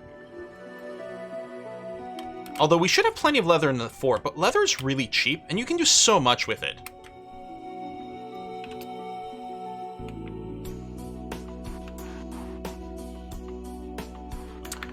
This is a bunch of various, like, meats.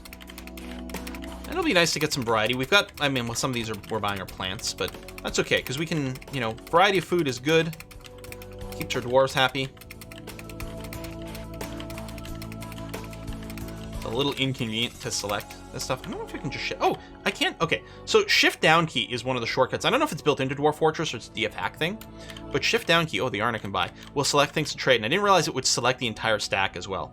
There, we've got some backpacks, quivers. Honestly, even the discs, these weapons, because we're going to want to do some traps. Yeah, it's so much more convenient for food. We're going to grab a bunch of cheese. Crutches, sure. Okay, I'll probably stop here. Oh, we can get... That's a fancy pedestal. We'll get these because we're going to do some display stuff anyway. A codex. Oh, we should get these books for a library. Some of these are copies and stuff, but that's okay. Parchment. Okay, we're going to have to cancel this because they're not going to have enough profit to be happy with. This is a very expensive crutch we don't need to buy.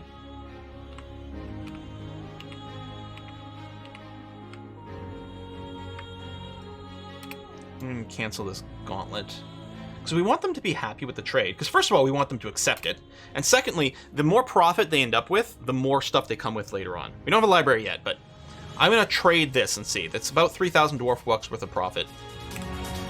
What's the ideal profit ratio? There isn't really one. It depends on your dwarves, your brokers' negotiation stuff. So they seem pleased with the trade. So they weren't ecstatic or anything like that. It wasn't like the greatest trade of all time. Hey, Infinite! But they were overall pleased. So there's two parts to it. Like, them being happy has one impact, but then when they get back to their civilization, which again, they can get ambushed on the way home. But when they get back in the civilization, they compare how much trade the caravan left with versus how much it came back with, and it uses that to determine how much to send in future things. And specifically with your dwarf trade, sending them back with a lot of goods and a lot of profit will determine the size of the migration waves. So if we trade a lot of stuff, that's when you get like your 40 dwarf migration waves by doing that sort of stuff.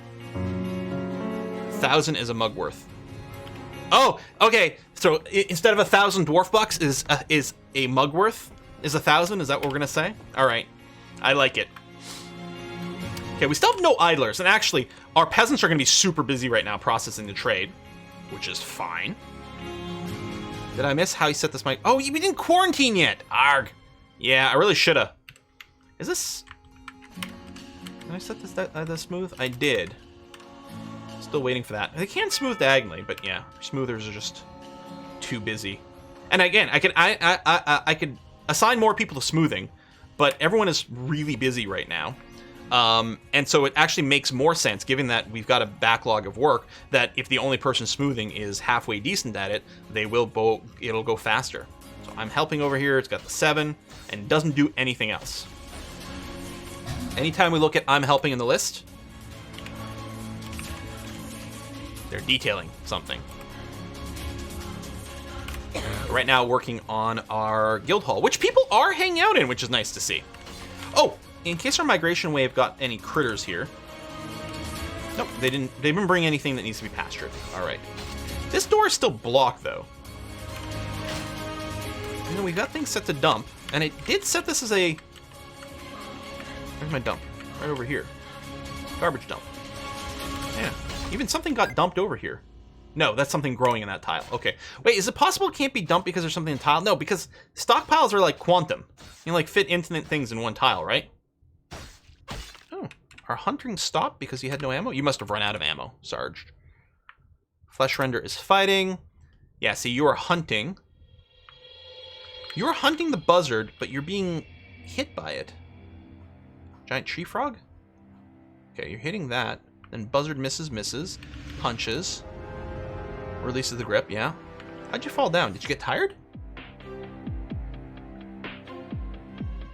So at some point the flesh render fell down. I don't know why. Who is this? Sarge? Are you okay, Sarge?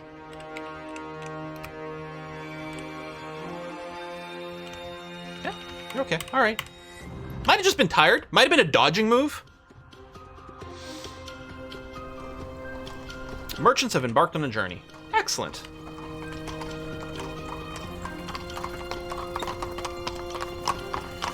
Yeah, buttload is like a butt is a size of barrel. Yeah. Did we check for lie? Yeah, we didn't check for lie, so I don't know if we got it. Oh, petitions available finally. What is this? A priest for the sect of heaven. The sect of heaven has many worshippers and raised blockades. Now requires a temple and a priest. Location must be built and furnished. A new position appointed by you. I will approve this request. Can we check the religions from in-game here, or only in legend mode?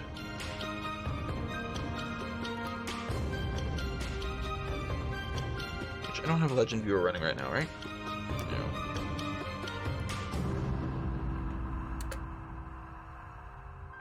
So, the Sect of Heaven want a temple. So where are we going to build the temples? Should that be part of the Life Miner, like, area?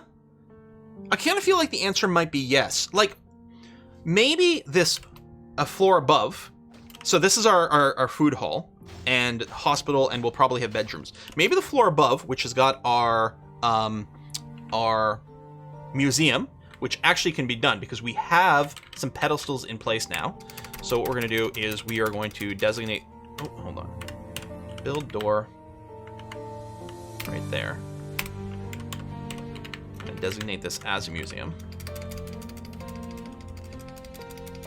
Okay. And what we can do is we can put things on the display. We hit D, and we put literally anything on there.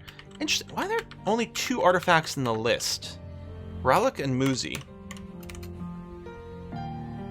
So, Basin... Oh, maybe because it's furniture.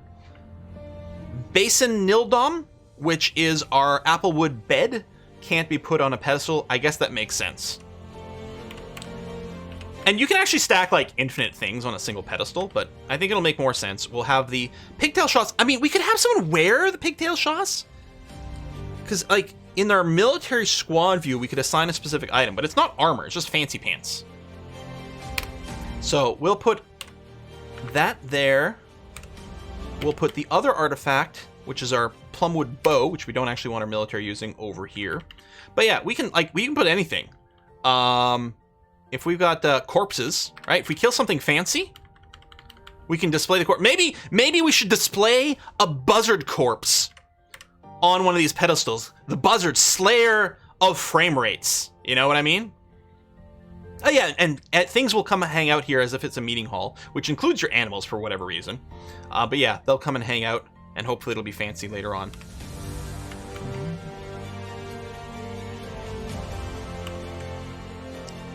But yeah, temples. Yeah. Okay, so again, did anyone figure out like how to find the list of religion? Dwarf, fortress, find list of gods. Get information deities within fort mode. So when you're creating a temple location, you can scroll down the list of deities. Okay. But what I'm going to do here is I'm going to go into my... which one of these did I do the legend info in? I made a backup of the Dwarf Fortress folder, but I can't remember which one of these has legend viewer. Oh, that's right. It doesn't actually matter. I'm being a derp. If I come here, because of the way I've got the settings set up, if I open up the legend viewer, and then let me just move it to this side for a sec. Yeah, there we go, the copy folder. Perfect. Open this. So it's going to parse all this. And then, I don't remember which one of these tabs has the gods in them.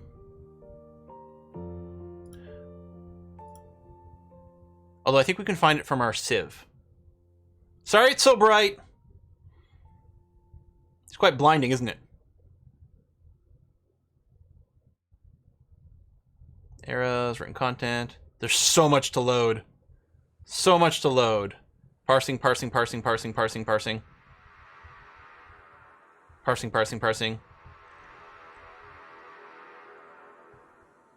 There we go. Okay. So we are part of the Letters of Notching. There we go. And we worship these deities over... Oops. Scrolled all of a sudden. These deities over here. 1, 2, 3, 4, 5, 6, 7, 8, 9, 10, 11 deities are worshipped by our civilization. What was the request? The thing is, now that it's here, I can't hit Shift P for the petitions. How do I access those now? I mean, I can check our locations. Raise Blockade is us. Metal Asymmetry is the guild hall I built. I guess I will just create a location for the temple, and then it'll show the request again. I don't know if there's somewhere to see it. Is religion real thing in DF, or is it happiness only? So the gods don't have actual effects. They are, I don't know, distant and uncaring, perhaps. There is one thing, though. If you topple a statue to one of your deities, it turns you into a vampire. Yeah, gods cause were and vampire curse. Or that's right. It causes you to either become a were creature or a vampire with, I think, a 50-50 chance if you topple over a statue to your deity. Which is, in adventure mode, the easiest way to become a vampire. You can also become a vampire by drinking vampire blood. And that you can use that to create a fortress, a dwarven fortress of vampires. Often by doing a little bit of interacting between adventure mode and the fortress itself, although it is possible to do it in pure fortress mode. One of the ways that famously was displayed by Nuke Smash? What's his username? How do you pronounce it? I think it's Nug Smash. Fantastic Dwarf Fortress Let's Player. Is you can lock a vampire at the bottom of a well with a spike trap that you trigger to, like, stab them a bunch, so they bleed inside your well, and then you force your dwarves to drink the bloodied well water by, like, forbidding all the alcohol, for example. So when they get thirsty, they go to your well, they drink water with vampire blood, and they become vampires. And you can have a fortress full of vampires by doing something like that. It's amazing. It's Dwarf freaking Fortress, and it's not like that particular idea was something that was intentionally programmed in by, by Tarn. Certainly the drinking vampire blood was, but the idea of making the system to make a fortress that is full of vampire dwarves, that's Dwarf Fortress, baby. Shit happens. Shit happens. Yeah, if you haven't, there you go. Thanks for the link to Nug Smash. Normally I say, don't advertise other channels on my channel, but we're talking about it, and B, or Krug Smash. There's a K, an R in there. Krug Smash. All right. It's really wonderful. And I've been watching the channel more recently to try to remind myself and get more inspiration about Dwarf Fortress, which I think is one of the reasons why I like this fort so much, because it's sort of reinvigorate.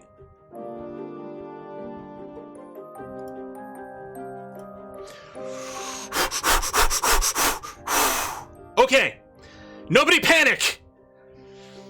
We have a were-elk. Were-elk Gogol in Ipanilpi has come. A very large elk twisted into humanoid form. It is crazed for blood and flesh. Its eyes glow violet. Its sepia hair is short and even. Now you will know why you fear the night. All right, let's make sure to keep the game paused over here. So theoretically, he's somewhere on the screen over here. I can't quite spot him. Moving over here. The were-elk.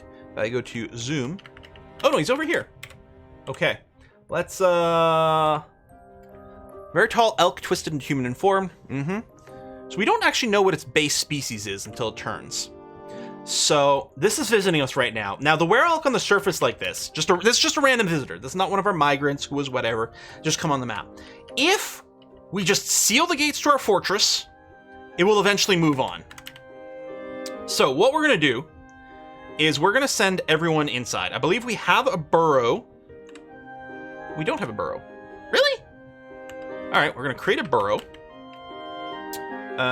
Define. So right now it's gonna be the Great Hall, which isn't long-term our safety area. Oh, actually, hold on. I wanna change this rectangle.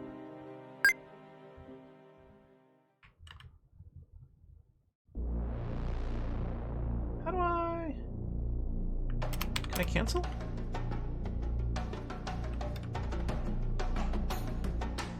I need to find this burrow.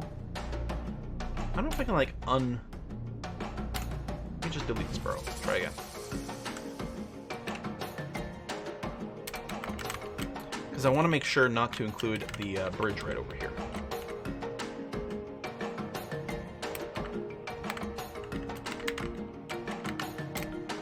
Okay. I'm going to do this. I'm going to name this. This is just the Great Entrance Hall. Burrow gets cut off, but that's okay. What we're going to do is we're going to go into our military screen, go to alerts, and we are going to activate the Great Entrance Hall Burrow. So all of our civilians are going to run to the Great Entrance Hall right now. Now, we also have our military squad up on the surface. I'm going to tell the squad to move down to here. And then what we're going to do is we're going to seal. I'm just going to... I don't know if we have any dwarves out on the surface. I mean, there's these two, but I mean outside of the actual fortress itself. Hopefully not. So what I'm going to do is one of these levers... Surface gate, entrance hall. Okay, I'm just going to pull the lever for right over here. Now, this Wererelk might come into this room and slaughter some of our critters, unfortunately. They're on the surface already dead. Yeah, well, there's that. Oh, just had a dog run outside. Oh, it's a stray cat. Oh, shit. There. Hold on. We do have some dwarves out there. Hang on. Cancel the lever pull. Wererelk is fighting. The plant tender. Okay. Who's this? Erica Hoff, who was picking plants on the surface. You are dead. You are already dead. Actually, I guess I could leave my military squad up here. Hold on. Because they can shoot with their bows and arrows. I think they are... Oh, no, they can't shoot out of here because we don't have our fortifications carved yet. So, no. Run inside. So, the upshot, though, is that Erica is going to tank a little bit while the other dwarves that were out here... So, who's this? Video game history makes it back in. We're going to have a statue. Okay, I think you've just died. Wow, that went fast.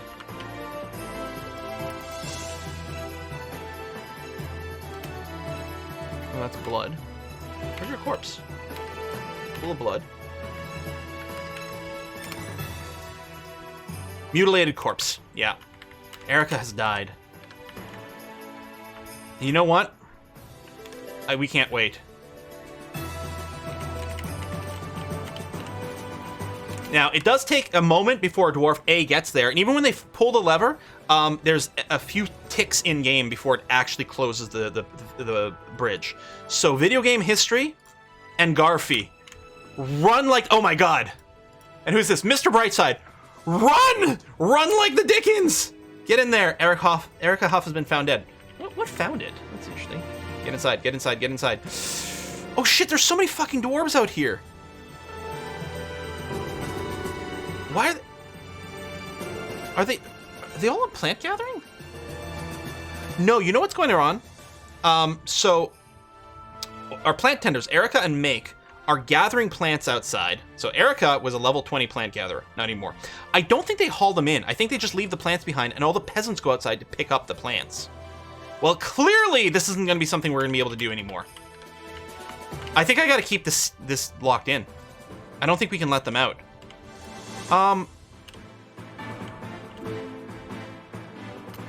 There might be there's a little gap here. Wish our fortifications were carved. Or if we had the ceiling done here, we could have our dwarves sit on the ceiling and shoot down. But right now we can't actually fire out of our tower because those engraving jobs take so long. Although what I'm going to do right now is I will go and get a floor started up here.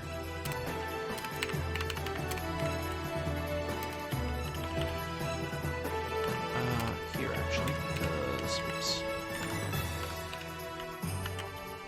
this right here is to be canceled. There you go, because that's going to be a wall later on. But while we have the ramp there, we could use the ceiling as a firing platform until we get the fortifications carved in. Oh my god, we have so many dwarves outside. Maybe we can sacrifice, one more before the Wererelk comes. Maybe we could flick it down, flick it back up.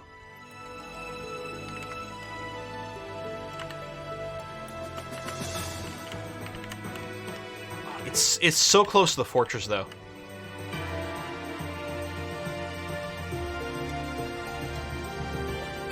Some of you peasants will die. You know what? Yeah.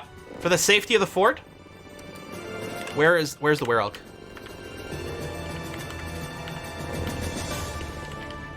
Oh, is it just hanging out over here? It's just hanging out over here. Hold on. It is just hanging out for some reason.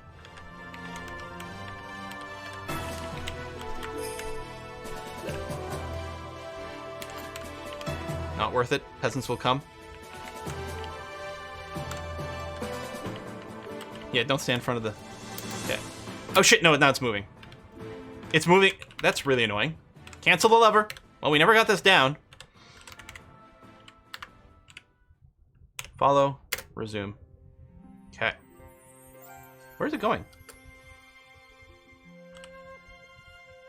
Why is it coming up here? Oh, because there's a cat.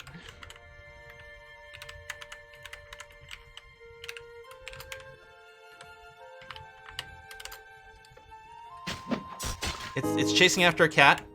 I think the cat's dead. Okay, now it's coming down. Pull the lever, pull the lever, pull the lever, pull the lever, pull the lever. Oh my god, we had so many peasants out there. Okay, we got another 3 or 4 dwarves in. I just saw 3 now. There might have been another one before. Who's this? Nobby. I hope you're the last peasant on the surface, Nobby. Oh my god! Gobal has turned back into a human. It's no longer a were creature. We only lost Erica Huff, which was disappointing, but she was right on the edge of the map when it happened. Squad A. Kill. The human's gonna try to leave the map now, so it's unlikely we'll actually be able to get it. There, it just disappeared off the map, and the squads no longer have a kill command. Alright, Squad A, you don't have any orders, that's good. Check the alerts. Great haul. Cage the dog? Save the cat.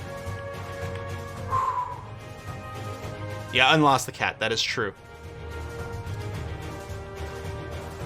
Okay, cat needs a statue. Yeah, it made a difference. Because it definitely prevented more of our dwarves being engaged. Although apparently it did show up near the end of its attack cycle. So, depending on how many friends Erica had, it may or may not cause serious problems. I wonder if we can check. I don't know. I can't. Oh, I can't check their history anymore. Their relationships. Well, that's too bad. I was hoping we could still view a dead dwarf. I suppose whenever I export this to legend mode, I can get an update on Erica. I don't know.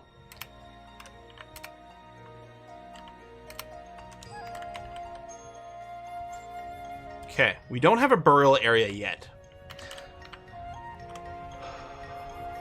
Okay, first thing I'm going to do, right now, we're going to put a coffin here in our museum for Erica. They will get moved later on. This is not a museum, this is our dining hall. Right here. Or maybe they'll stay here. The first dwarf to fall in our fortress. Erica Hoff. Well, that's a good point. If I don't update Therapist, I can still see Erica in here. Does it show relations? No.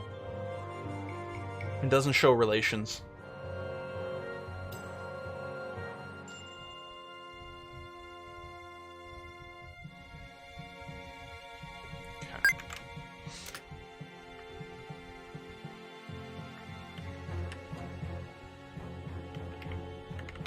First fallen dwarf, but does reinforce the fact that we need better defenses, and mostly we need to stop picking plants off the surface.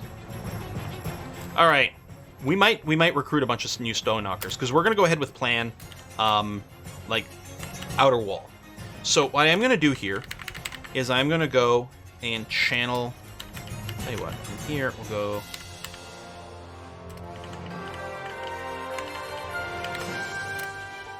Oops. My distance okay, though. Okay.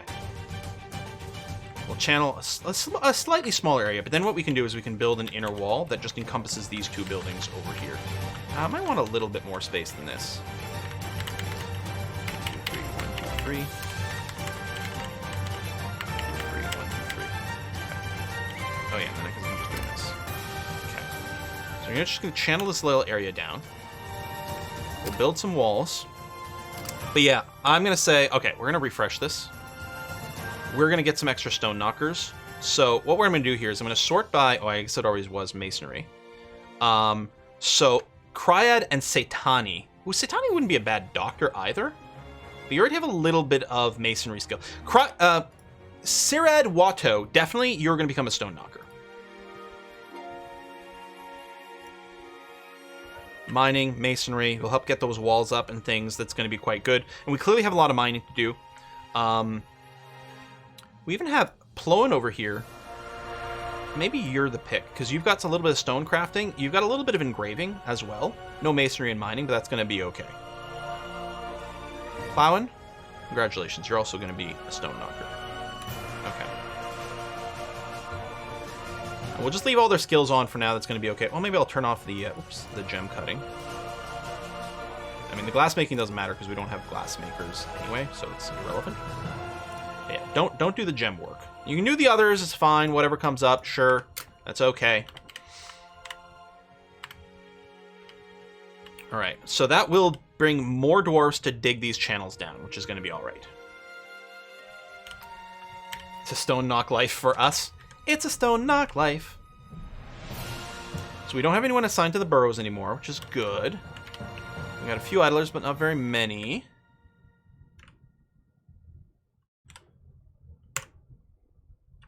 No goblin invasions yet. I think it waits until you have maybe 80 population. It might depend. But we do have a goblin civilization present. So eventually we will be raided by goblins.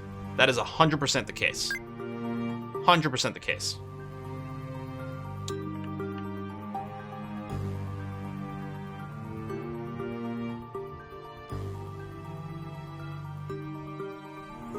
We have extra engravers. Like the new dwarves we have assigned are also going to join in some of the smoothing, which is going to be good because we need the smoothing to get our fortifications here so we can shoot out of this area. I would have felt a lot safer if we could have done that.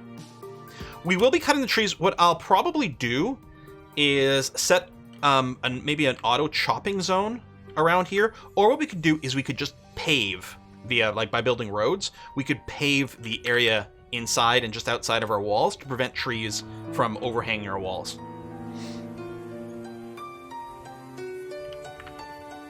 Okay, just waiting for the last of this mining to go. At least this mining's very quick because it's just clay or whatever. Okay, now I'm going to get rid of some ramps over here. Not that I think the ramps are actually going to be an issue.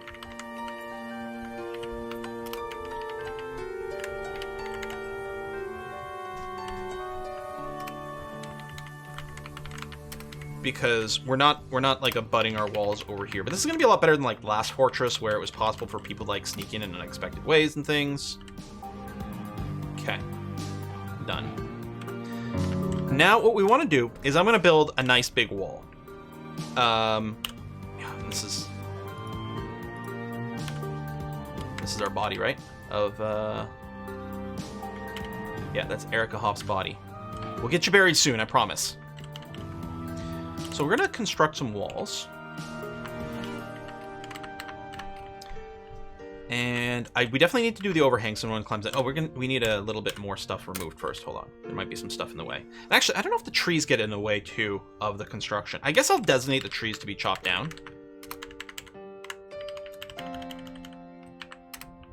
Just so that they don't get in the way of my walls, no matter what. Yeah, this is not the Steam release. This is just a tile set. Very nice one. It's the first time using this particular style set. Oh, we don't have any Fluxstone right now. Now, the Fluxstone we have available on this map is marble, and on floor 112, I noticed that we have lots of marble here, and I think we're going to clear a bunch of this floor out here.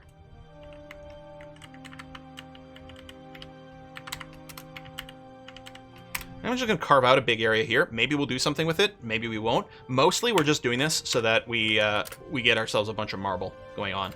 It's like, it's near the life minder level. I don't think it really matters too much one way or the other. But we're going to mine a little bit of that so that we've got marble because we need the flux stone so that we can keep making steel. I may have to tweak a few other jobs as well. Actually, can I do that here? In my stone, if I look at marble... Yeah, I guess I can't. Restricted stones are reserved for use listed task. How do I actually make you restricted? Set. Okay, you're no longer green. So you're restricted to only do these over here. So presumably we're no longer going to make marble blocks if I do it this way? I've never restricted this before. I don't want marble to be used for blocks or random, like, doors and shit anymore. Restricted stones are reserved for use with listed attacks. So I think this means marble is restricted because it's red, but I think it'll still get used for making steel and pig iron and quicklime. Hopefully. Alright, tree's going down. It's amazing just like the wood explosions that happen. Okay, so build, construct, wall. I'm using DFhack for the rectangle commands. So there'll be a nice gap over here. I'll go a little closer in. So what's going to happen here?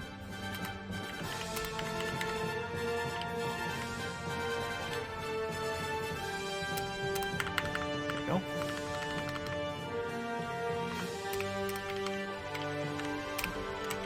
Okay, then what I was thinking, it's all level over here with no slope changes. I was thinking we'd build a road down this way. So I think what I'm going to do is I'm going to leave a gap of 3 over here. And then we've got the tree, and we'll put a nice 3 tile wide bridge right in this corner. So I'm going to build this wall, and then what I'm going to do is on the level above, I'm going to have it overhang so that things can't climb up the walls, and then card fortifications. And our archers will ultimately patrol the outside of this wall. Is going to be the idea. So let me just check this tree is designated for chopping. I mean, it should be. It is. So we'll get it out of there, and we'll plant a bridge. Yeah, we don't have flexstone in it. It's weird, the critters over here are all twitchy and bizarre. I don't know why that's happening. Maybe they're having a hard time finding fresh grass? No, there's a bunch of twitching all over. Oh, it's probably because it's raining. I think it's the rain. Will this be connected to tower? That's a great idea. The idea that the central tower, we could have a bridge leading out to the outer wall. I quite like that idea. Okay, speaking of bridge though, this area is now clear, so I'm going to designate the bridge construction. It's got to raise upwards. Yep. Oh, hang on. Build bridge. Raise upwards, and I'm going to use planning mode, because then it'll automatically just use block. Why did it suddenly bring up my little volume controls? That's weird. Maybe I hit the keyboard so much that the little scroll wheel for my volume on my keyboard tweaked. Yeah, Bunisher, that's really cool. And the thing is, then we'll have a little bit of an area over here where we could harvest plants. Although maybe we don't do plant harvesting anymore. Maybe we just do a little bit more farming on the surface if we need a steady supply. Or maybe it emphasizes that much more. Is it time to go looking for the cavern level? Yes, although I want my melee squad first. Okay. Let's make a melee squad. So we're going to go into our noble screen. So what we're going to do is we're going to get a new militia captain over here. Now, I think if anyone had like weapon skills or something like that, and they were good teachers, it would show up over here. I'm going to leave vacant. Oh, it removes it completely. Wait, what?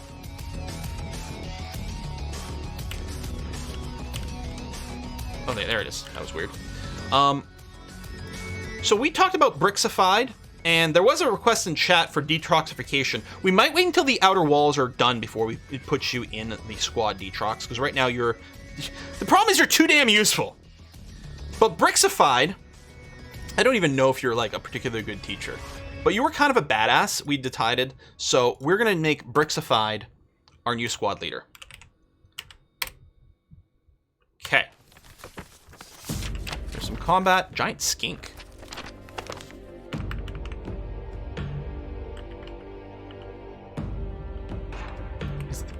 What are you fighting? Maybe some random critter?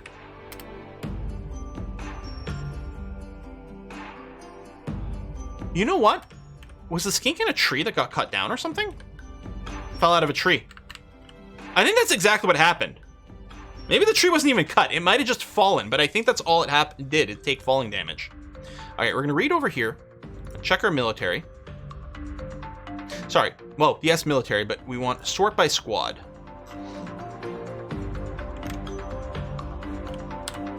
Oh, do we actually have to create the squad? Captain of the guard.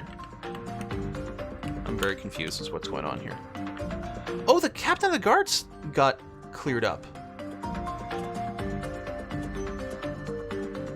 Pikmin Megamaster has been elected to be mayor. Okay, right, because we did hit that. Hold on. I'm really confused. Did we?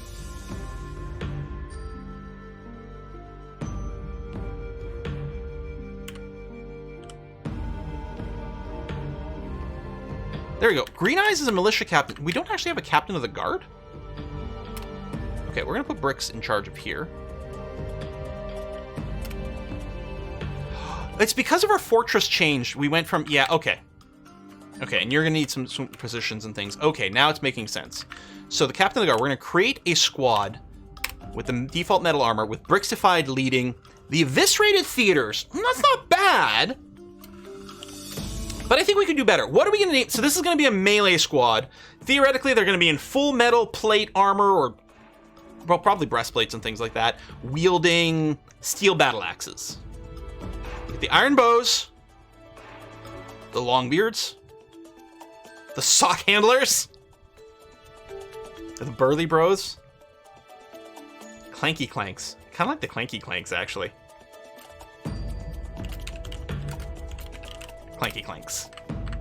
Okay, so now that we've got that, if I go back in here and read this, there we go. So Dwarf Therapist is now aware of the squad called Clanky Clanks, and we've had to throw 9 more people in there. So what I'm going to do is I'm going to sort my... Now I'm going to go back to my professions, and we're going to be switching over to some farming simulator in a moment here. Back to our professions, we're looking at peasants. I'm going to sort them based on how quickly they can recuperate from injuries.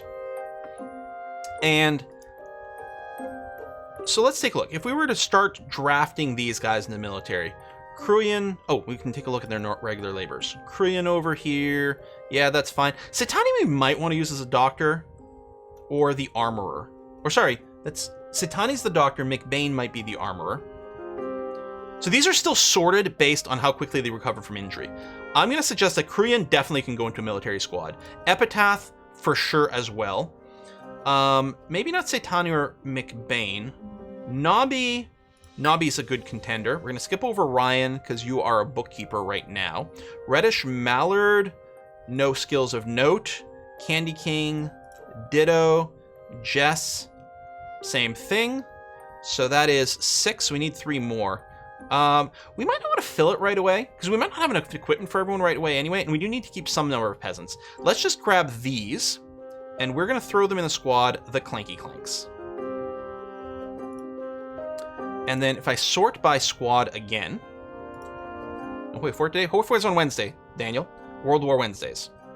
So we're going to take all these Clanky Clanks, and we're officially going to give them the soldier's profession, which just strips away all their civilian stuff, which we don't really need to do because they're going to be fully hired all the time. But it means if I look at my total, so over here, there's little numbers at the top. This is an option you can turn on in Dwarf Therapist. It tells you how many people are assigned to each labor, so it won't count the military dwarves since they're not really going to be doing anything anyway. Okay, the Clanky Clanks currently have 7 people assigned to them. I think that's going to be fine. So if we check here, Clanky Clanks, there are indeed 7. They're all set to soldiers. If we check their uniform settings, well, sorry, the metal armor uniforms is wear metal everywhere, individual's choice melee. I could force them specifically to use the steel battle axes, but we don't actually have them yet. So right now, yeah, any melee weapon you've confined, use that. We can enforce a uniform later on with exact changes and things like this. Let's see, what else? We can check their schedule. So right now the schedule will just be train 10, which is fine for the Clanky Clanks. We don't know where we're going to deploy them yet. They're going to be set. We're going to build them a custom barracks in the cavern when we unlock it. But for now, what they can do is they can just share the Iron Bow's makeshift barracks over here. It's not even a proper barracks, but they can just share that and use this as a training space. What is going on? Open space. Did we never build a wall there? There you go. Let's get that done, please. Must have gotten canceled at some point.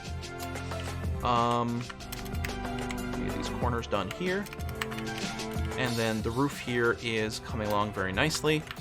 So what I'm going to do is say that we're going to want... Oh no, we don't need walls over here. Damn it. We're just roofing this so that critters can't get in. And some of it's still waiting, which is fine. Okay. And this, again, over here, we're going to have a... This is going to be the actual barracks for the iron bows. And down over here is going to be their archery training room. And then they'll patrol around the outside. And then construction set up over there. That is going to delay the smoothing some more, but that's going to be okay. When they get sunsick if they're in the cavern too long? Yes. Most likely, a lot of our dwarves are going to get cave adapted. And that's just going to have to be the way that it is. We might occasionally send them on patrols on the surface just to shake that up. But most likely, it's just going to be the way it's just going to be. Let's take a quick look at our stocks and confirm how much armor we might have of various things. We actually have... Okay, this includes clothing, which is a little bit annoying. Well, okay, the iron bows, I mean, you're on training. Clanky Clanks, we're going to activate your training thing. So this should cause them to pick up some equipment and get ready to go. Yeah, once they become cave adapted, when they go out into the sun, they can get faint, dizzy, they can throw up. It really does make them a lot crappier at fighting on the surface. But that's okay, because the Clanky Clanks... In fact, they might... Hold on, I'm going to rename them. I do like Clanky Clanks, but they're really going to be like the Cavern Garrison. We want a new name that represents the fact they are going to have a barracks, and their guard duty is going to be to hang out in the cavern level when we pop it. They're going to be the cave guards, cave crushers, I don't know, the mole men, the mug drinkers, maybe, cave blazers, the cavey clanks, the cavemen, the spelunkers, pale butchers. God, you guys are good at names. Munklo just gave birth to a girl. Congratulations.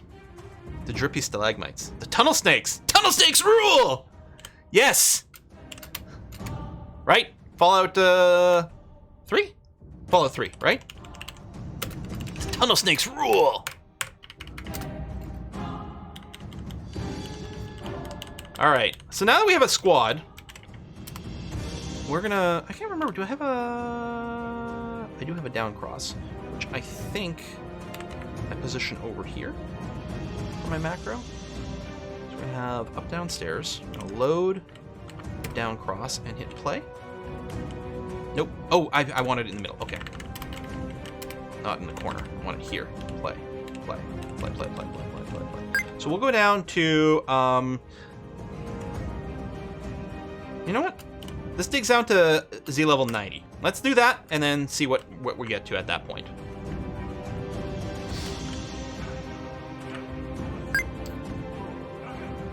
Now, I've got the building rules set. Like, I didn't manually pick the material because I'm using the planning mode tool a fair bit, but it only uses stone blocks. It's not guaranteed to be the same stone everywhere, but our wall here will only be stone blocks. Oh, I have just another question. How do I assign animals? How do I assign... Do I have war dogs yet? Probably.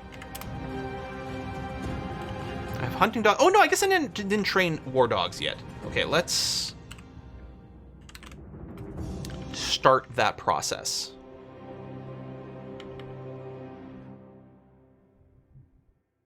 War training. We'll just start with 2 and see how that goes. I don't know how we assign them to our... I don't think we assigned them to squad. I think we assigned them to individual dwarves, theoretically, within the squad. But we want our melee dwarves to have war dogs help them out. Oh yeah, who's in our squad? That's the other thing. I didn't actually double check the names. So yeah, Brixified, Kruyan, Epitaph, Nobby, Reddish Mallard, Candy King, and Jesse. And then we're going to add 3 more people to the Tunnel Stakes later on.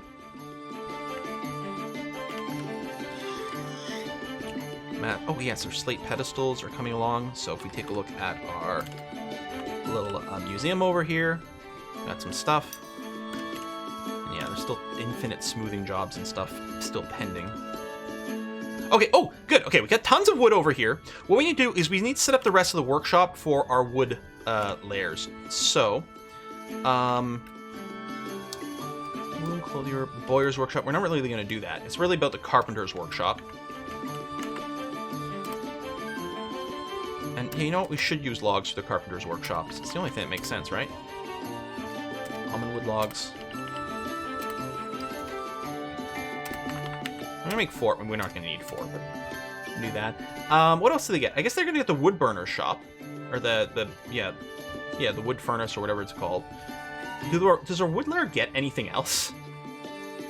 Well, you know what? Actually, they could get a craft dwarf workshop. Now, these are not going to be used to make mugs, but they will be used to make arrows.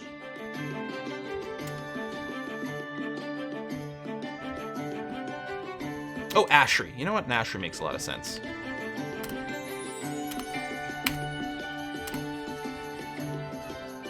And then, well, not screw press. And then we go wood furnace there. And another wood furnace over here. Okay. There we go. Beds. Well, the carpenter's workshop is going to be making beds. So what we're going to do is we're going to set up a furniture stockpile. We'll probably set up a couple, because it's very likely. I mean, we've got tons of... And by default, when they construct beds or whatever, it'll be dropped off here, because these are the closest stockpiles. But we'll accept anything. We'll do one for finished goods as well. But again, what we want to do is we want to make sure mugs don't get stored here. So we're going to change the settings for finished goods, because the mugs are going to their own specific stockpile, or goblets. Stone goblets are called mugs.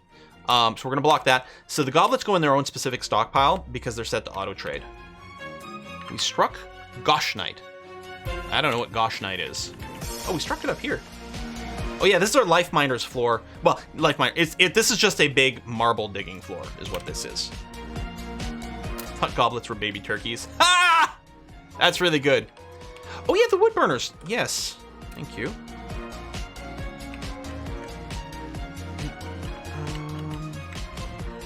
What I'll do is I'll cancel one of these carpenter's workshop. Well, no, wood furnace. I got that. Yeah. I just built 2 wood furnaces. So no, we're okay there. Okay. Dunzo. 0 idlers. Sleep, construct building. Lots of that. Yeah, there you go. See, Alien over here. Alien is patrolling the inner tower patrol. So we're gonna see people kind of wander on the outside a little bit here. There, is that Alien? That's Gunner Jerk. What order are you going in? Oh, you might be shortcutting because some of these walls are a bit open. Which actually reminds me, I need to do an unsuspend. Maybe, yep, unsuspend one job. Yeah. Now, it still doesn't do anything because these walls haven't been smoothed yet. Sorry, Our stone knockers are just way too busy. Seriously, suspend this? Maybe it was another wall somewhere. Oh, there is something sitting over here. What is in the square? There's a steel bolt. Oh, I wonder if it's forbidden. I'll unforbid all. I don't think there's a problem with that. Holy shit, there was a lot of forbidden stuff. Some of it may have been like old decayed clothes. Yeah, hopefully someone will grab that. Butchers. This place is still... The door to the butcher shop is still full of the buzzards. I don't know why that's not being brought to the dump site. Although I realize my dump site is where the wall is now, but still, nothing ever got dumped there. I'm wondering if it's because there was a plant there. No, you know why? I think dwarves ignore refuse from outside. That might ignore dumping as well. I think this tile might count as outdoors, and so it's not being picked up. No, dumping must, right?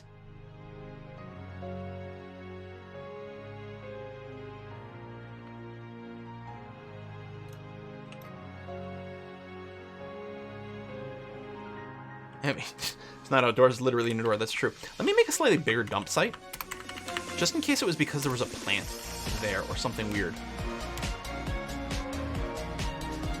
Okay, larger dump site, and then I'm gonna come over here, and I'm gonna shoot that, that we're gonna dump the buzzard body parts and the log. Hopefully someone will do that quite quickly. Problem is my peasants are all busy. I mean, it's good that everyone's busy. I mean, 17 of the dwarves are military, and those, I mean, they're just going to be busy all the time and not really count as part of our overall numbers. We have to get the mayor's room soon. I think you can force it up. Oh my god, it's fall here. Okay, I've gone 15 minutes over. What I need to do now, we're gonna wrap up the dwarf fortress for today. God, it's easy to just keep going forever and ever and ever and ever. because this is such a wonderful game and I'm having so much fun with this fortress. But the plan for today was to go a little bit shorter because we are doing family stuff today. I'm going to be joining right now a Kiss for Luck's farming simulator server. I'm going to stream it a little from here. We're going to play for a little bit. I'm going to show you my farm, such as it is. And then what we're going to do is I'm going to stop streaming. We're going to raid a Kiss for Luck who is streaming her point of view in the farming simulator server. Yeah, then I can take a rest for the voice. One more season, one more turn. You people are the worst! The worst! Hopefully we got a lot more mugs made so that we can send them over to the dwarves here. I kind of want to watch the dumping, see if that happens. The only game you played all year. That's literally true. The only thing I've played this year is Dwarf Fortress. Well, that's not technically true. I suppose Idle Champions is running in the background. Did a little bit of Idle Champions of Forgotten Realms. But the only thing I've streamed. Ah, you guys are the worst. It is hard to stop, isn't it? But we're gonna. So we've started fall. We're gonna get our Dwarven trade caravan soon, which is nice.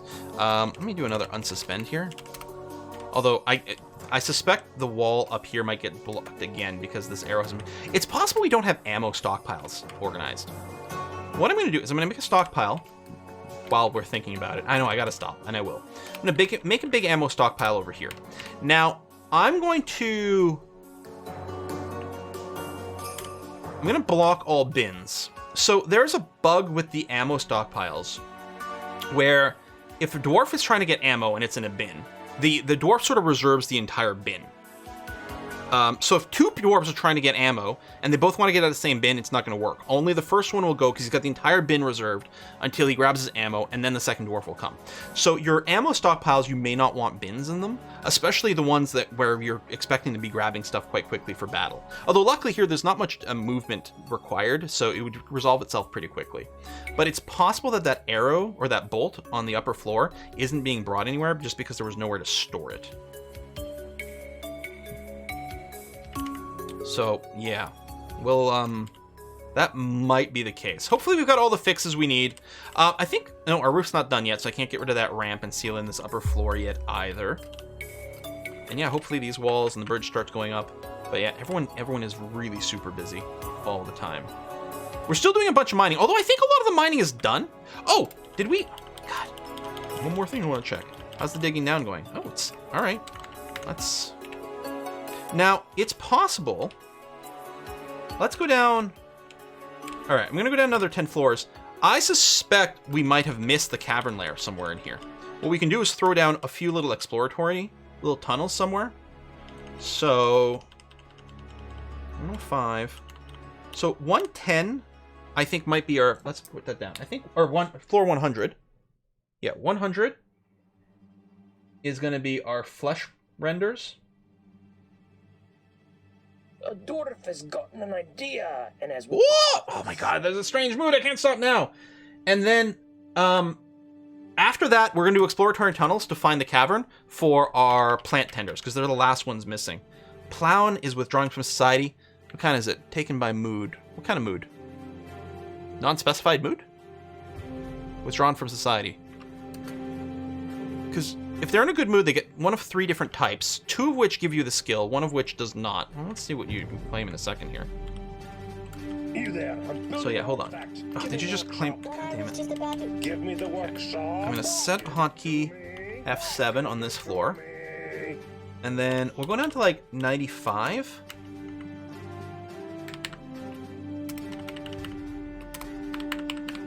We'll see if we might hit a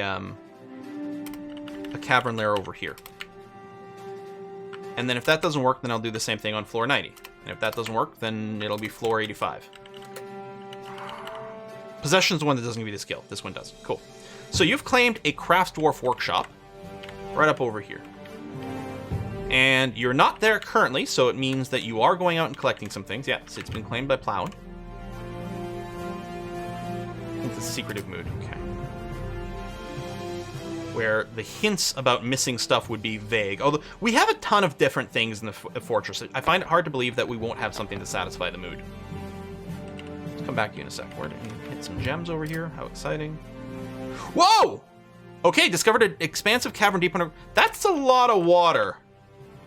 Okay, first... Let me just cancel our designations over here. Okay, we're going to have to stop here because we're going to have great plans for the cavern, and we don't want to... we don't want to start... Is this all water? I mean, that's open space. Holy shit. That is a very wet cavern level.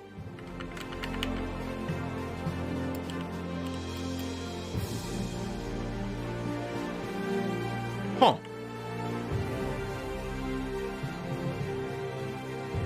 So if I dug here, I would have gotten the warning about damp stone. Now if I do it now, because we know it's here, it'll open up and pour water down our staircase.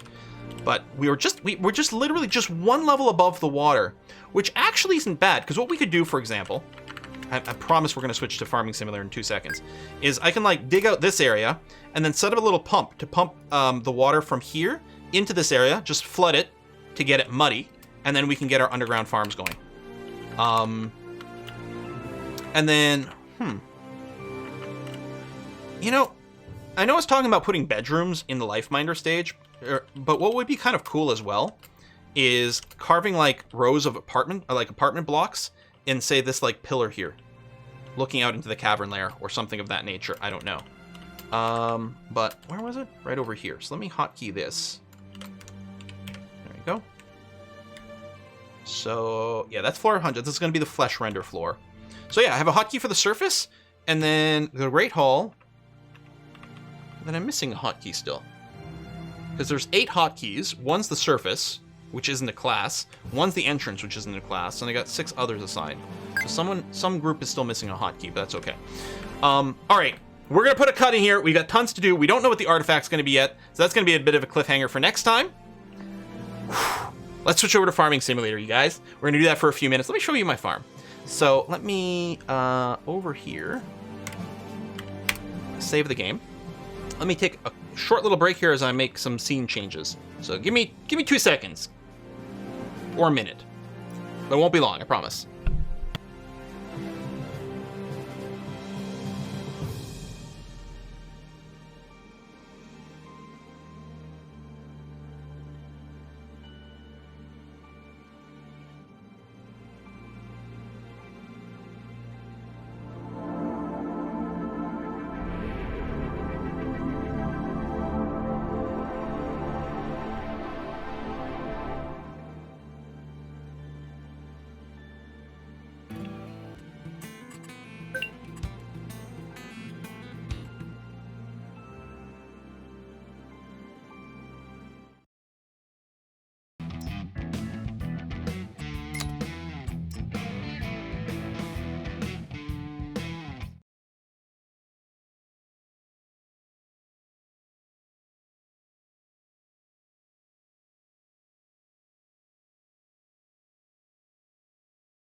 Okay. Let me just change the capture mode here from desktop to actual game capture, which is going to be better overall. Are we sleeping? A little sleep message. It is nice that it's nighttime here, but is someone not sleeping? It's awful dark. It's awful dark here in Elm Creek. Wrong hat. Oh my god, you're right. Hold on. All right. Now we're ready to go.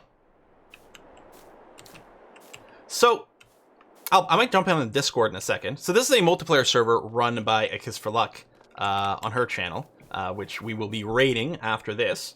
But yeah, we got to advance the time so that it's August so I can harvest my wheat. Don't have a huge yield bonus over here because I didn't do all the fertilizing steps.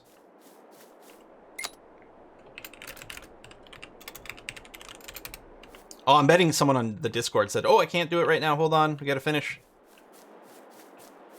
I can still show you around, because the tractors have huge amounts of light. All right. So, I'm sort of just parking things in the median strip between highways. Let me show you the map. So we're playing on Elm Creek over here, which is actually very lovely. It's not one of the European maps. Oh, let's try that again. And what we've done is there's actually numerous different farms going on over here. I'll show you the list of farms. I think there's like 5 or 6 different farms going on. Where's the list of farms? Yeah. So I got my farm over here.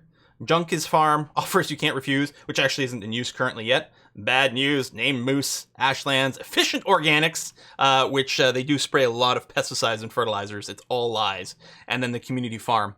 And so over on the big map, we can see, if I go here, who owns various plots.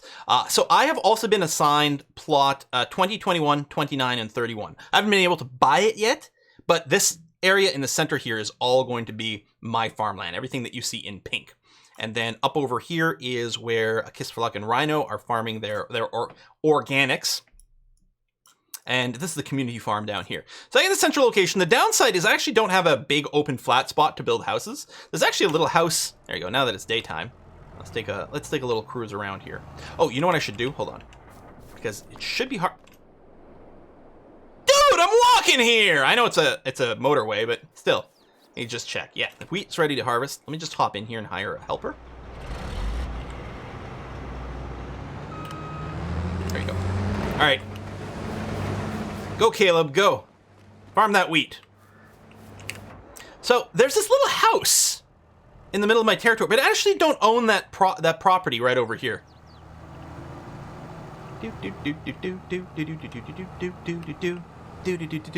AI traffic is crazy. Yeah, they don't give a crap.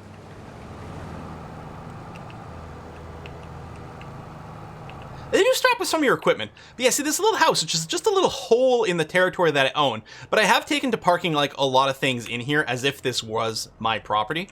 But I can't actually make changes to it. And it's, you know, not the most convenient because of the little roundabout with the tree, but it is awfully cute. So I like to imagine that that's where I live, and I do park some things in the driveway over here. I also own this forest over here and the little hill, including, I pop out of here so I can actually look up, that wind turbine over there, which has been making a lot of money. It did cost €750,000 to buy, but it does generate a tidy little profit, and I'm going to get some more windmills there later on. But that way, when I'm AFK and the servers are, you know, the people playing on the server are advancing the months going by, even if I'm not doing any farming, I can still get a little bit of passive income for whenever I come back. Okay, come on, Quill, you're not drunk right now. I was going to try to do a little bit of farming. Hey, we got some deer! I was going to do a little bit of forestry here. You can see a little debris, because I did cut down a couple of trees, and there's a bit of stuff left over, and this is my my device for loading logs. But, oh my god, is it a lot of work! It's so annoying! The physics and everything for this. Like, you know, since we just came from a Dwarf Fortress theme, it feels like I should go and maybe cut down a tree. Timber! Oh, I think it's caught in the other tree here. I guess I'm gonna have to cut down 2 trees. Oh, it might be coming down still, maybe? I don't know, hold on. Can I reach up?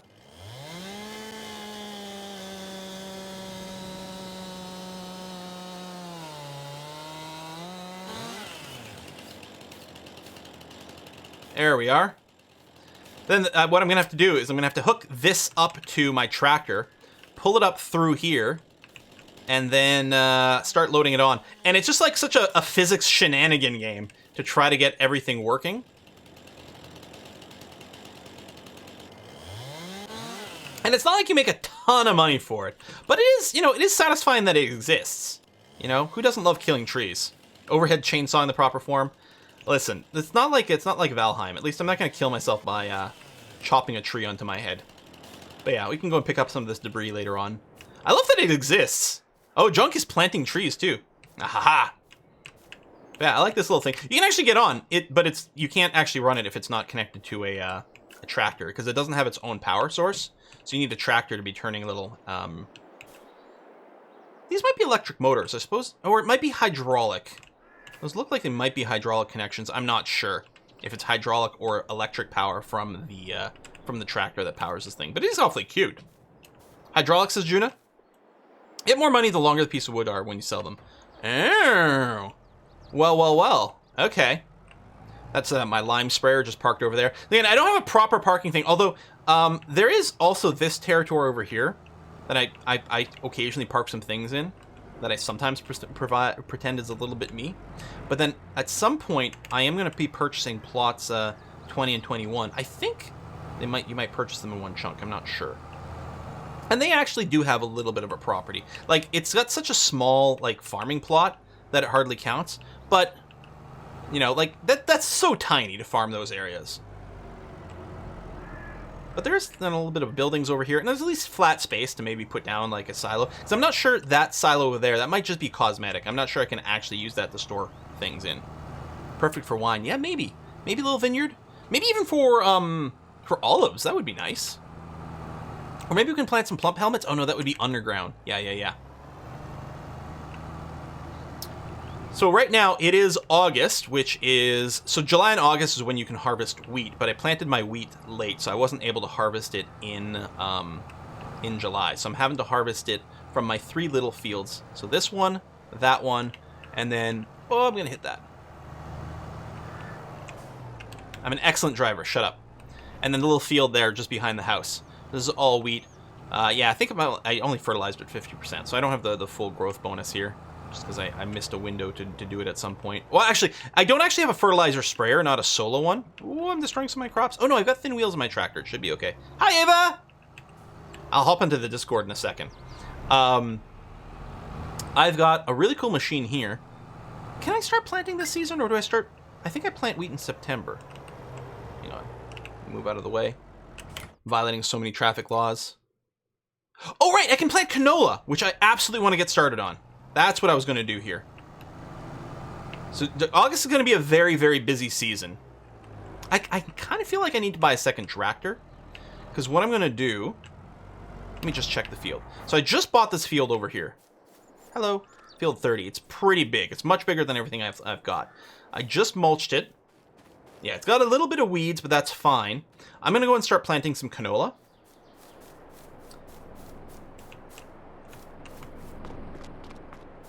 But so this tractor here is going to be quite busy with this plant. It's actually called a combination. This machine here cultivates, seeds and fertilizes in one pass, which is really nice. But I don't have a standalone fertilizer for the second fertilization pass, so I'll probably have to get one. Let me unfold this machine here. But the reason I'm thinking I need a second tractor... Oh, I should check to see if anything's for sale, since it's a new month. Oh, canola. Right. There. Get that bad boy. Oh, look how complicated that machine is. I love it. Yeah, so the reason I'm thinking of another tractor is because that one's going to be busy seeding, but I'm kind of going to need a tractor to unload the combine harvester over here into my trailer. So I don't have that. So I'm hoping there's a tractor maybe on discount. Ah! Maybe everyone bought everything that was on sale. Dang it. I might be able to make do with a fairly small tractor as just to tow this. I guess I could take out a loan.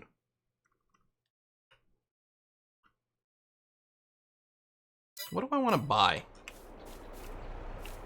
I mean, I suppose what I could do, when the harvester gets full over here... Oh, you know what? I could borrow one of the communal tractors for the planting. Yeah, I'm just going to borrow the Massey Ferguson here. So this is one of our the community farms tractors. So hopefully no one needs it for the month. And then I can use this to haul my tractor back and forth, my trailer back and forth. That's going to be much better. So yeah, this is the communal farm. So I'm going to steal their Massey Ferguson for a little bit. I mean, it's not stealing because it's our Massey Ferguson, comrades. I mean, it's even red. It's perfect. Whee! Yeah, I know, that jumping across the highway there. Luckily there's no damage to anything. Traffic laws are just a suggestion, right? Here, we'll put on our beacon so everyone can see me coming. I have to say, like, I did the French map and the Swiss map first, because I'm like, oh, they're so pretty and hilly. This Elm Creek is actually kind of nice. Like, this area turned me off a little because it's so flat, but most of the map's got a lot of hills and details and things. Tactical reacquisition, not steal. Oh, hold on, let me go up to the... Stop sign feels like it's set quite far back from the road, because this is the actual stop line here. Turn on a What the hell? I was going to follow traffic laws, I was going to turn on my turn signal and everything, and that guy just shoves me out of the way. Goddamn AI traffic. Oi. Oi, I say. So rude.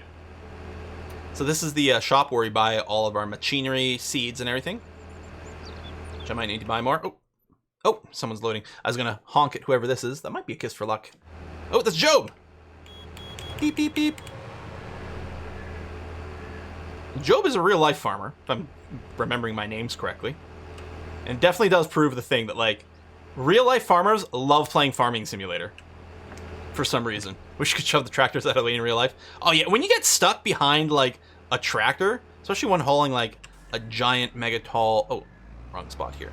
Load of hay, and they're just going, you know, 10 miles an hour, and you're like, oh, my God, please move. Please move. Oh, there's another tractor over there. See, I think when I was logging in, I think it said 6 people were in the game. I know Heath left and then came back, but I think someone else logged in as well. So there might be 7. Actually, I'm probably number 7. That's right. So there's 7 of us currently playing. Oh, there's another tractor parked there. That one's not mine either. So yeah, I've got my helper here going back and forth with my seeder. Well, my cultivator slash seeder slash fertilizer. Let's take a little bit of a look. Make sure everything's looking okay in the ground. Oh, that's Ava. There it is. There's Ava. So yeah, we're going to have to get some weeding. We got canola growing, 75% yield bonus, 50% fertilized. So we've got, so it went from 0% fertilized to 50% fertilized. And then yeah, next month maybe I'll have to lease. I might lease a fertilizer, or the communal farm might have a fertilizer sprayer, and I can go and give it the second pass this time. And I'll also have to spray some herbicide on here to kill the weeds. When the weeds are small and the plants haven't gone up, you can actually use a mechanical weeder to just whack them, and that way you don't have to use any herbicide. But I might not care too much. Why does that car just stop there? Some cars, I found being around here, I found some cars are way eager to stop, and then some of them don't. That over there is my mulcher. So after harvesting, I mulch up the remains of the plants and mix them into the earth to get a yield bonus. Okay, this guy isn't moving. He's probably full. Yeah, the beacon lights are blinking. I think the beacon lights start blinking when they're about 80% full, I think. As a signal to, like, come over here and unload me. I'm so good at backing up. It's worse when I got a trailer, especially this one with the extra axle. Oh, are you stopping? Thanks, dude. Oh, maybe he's stopping for the bird. How nice. Just unload our harvester here. Am I close enough? Yeah. Ooh, no. That's working. It's just a visual thing. I think. Yeah, there's no way. There it is. At least that looks less stupid now. There we are. Stopping for the bird, now a 2-ton tractor. Yeah, man. Birds are our friends.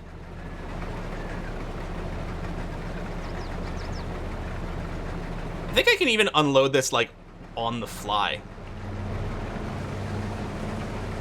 If I were to drive alongside it and match its speed, but that is a lot of work. So I'm just gonna go and pull over here. I'll just unlatch for now. We can keep driving around. Whee! Anyway, that's my farm. Collecting my wheat, and then I think I'm going to plant canola in all my fields over here, just because it's going to make it a lot easier for me to harvest everything. I mean, there's something to be said about growing different crops so that you offset your harvest time, but just for the trailer work, I think I'm going to be happier if it's all the same thing, but I'm not sure. Oh yeah, that's right. If you use cruise control, it'll match the speed of the tractor you're next to. So you can drive alongside it, but I don't know if I'll bother too much. As a farmer, I am not sure that birds are your friends. Yeah, they like to come and eat all your seeds. Like, shoo, shoo, shoo. Not that I've got anything planted over here, but I think that is a problem. I mean, if only there was a way to scare these crows away, you know, but we've never invented any way to do that. Can't scare the crows, unfortunately. You just got to go out there yourself. We can do some drawing. I think they've got plans on the server to do like a crop circle drawing competition. The only problem is, much like an Etch-a-Sketch, is you can't like stop to make gaps. I don't think I'm ruining soil here. Like, in reality, it would be bad because you're compacting the soil under here. I don't think soil compaction is a thing.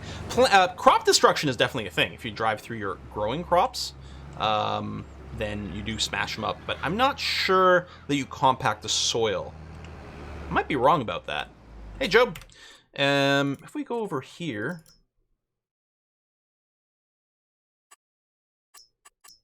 Yes, this all counts as being plowed, the purple over here, so I think it's fine. I think there might be an option that does make it do that, and you'd actually see your streaks of here as, like, not being plowed, but in fact, like, needs to be plowed kind of thing. Hey, Job! Damn buzzards never game. Right? Exactly. Oh, shit.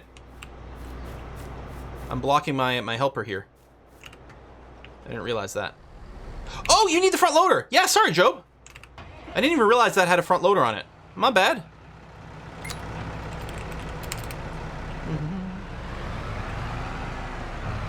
Okay, it doesn't have a front loader on it, but it's got the attachment for it. Yeah, okay. Look at all the cars just stopped over here. I think this trailer is close enough to the road that they consider that to be an obstacle.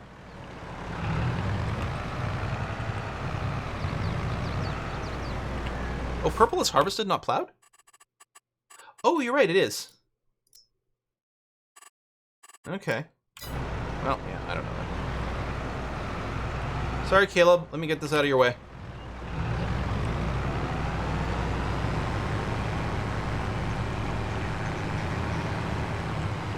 There he goes.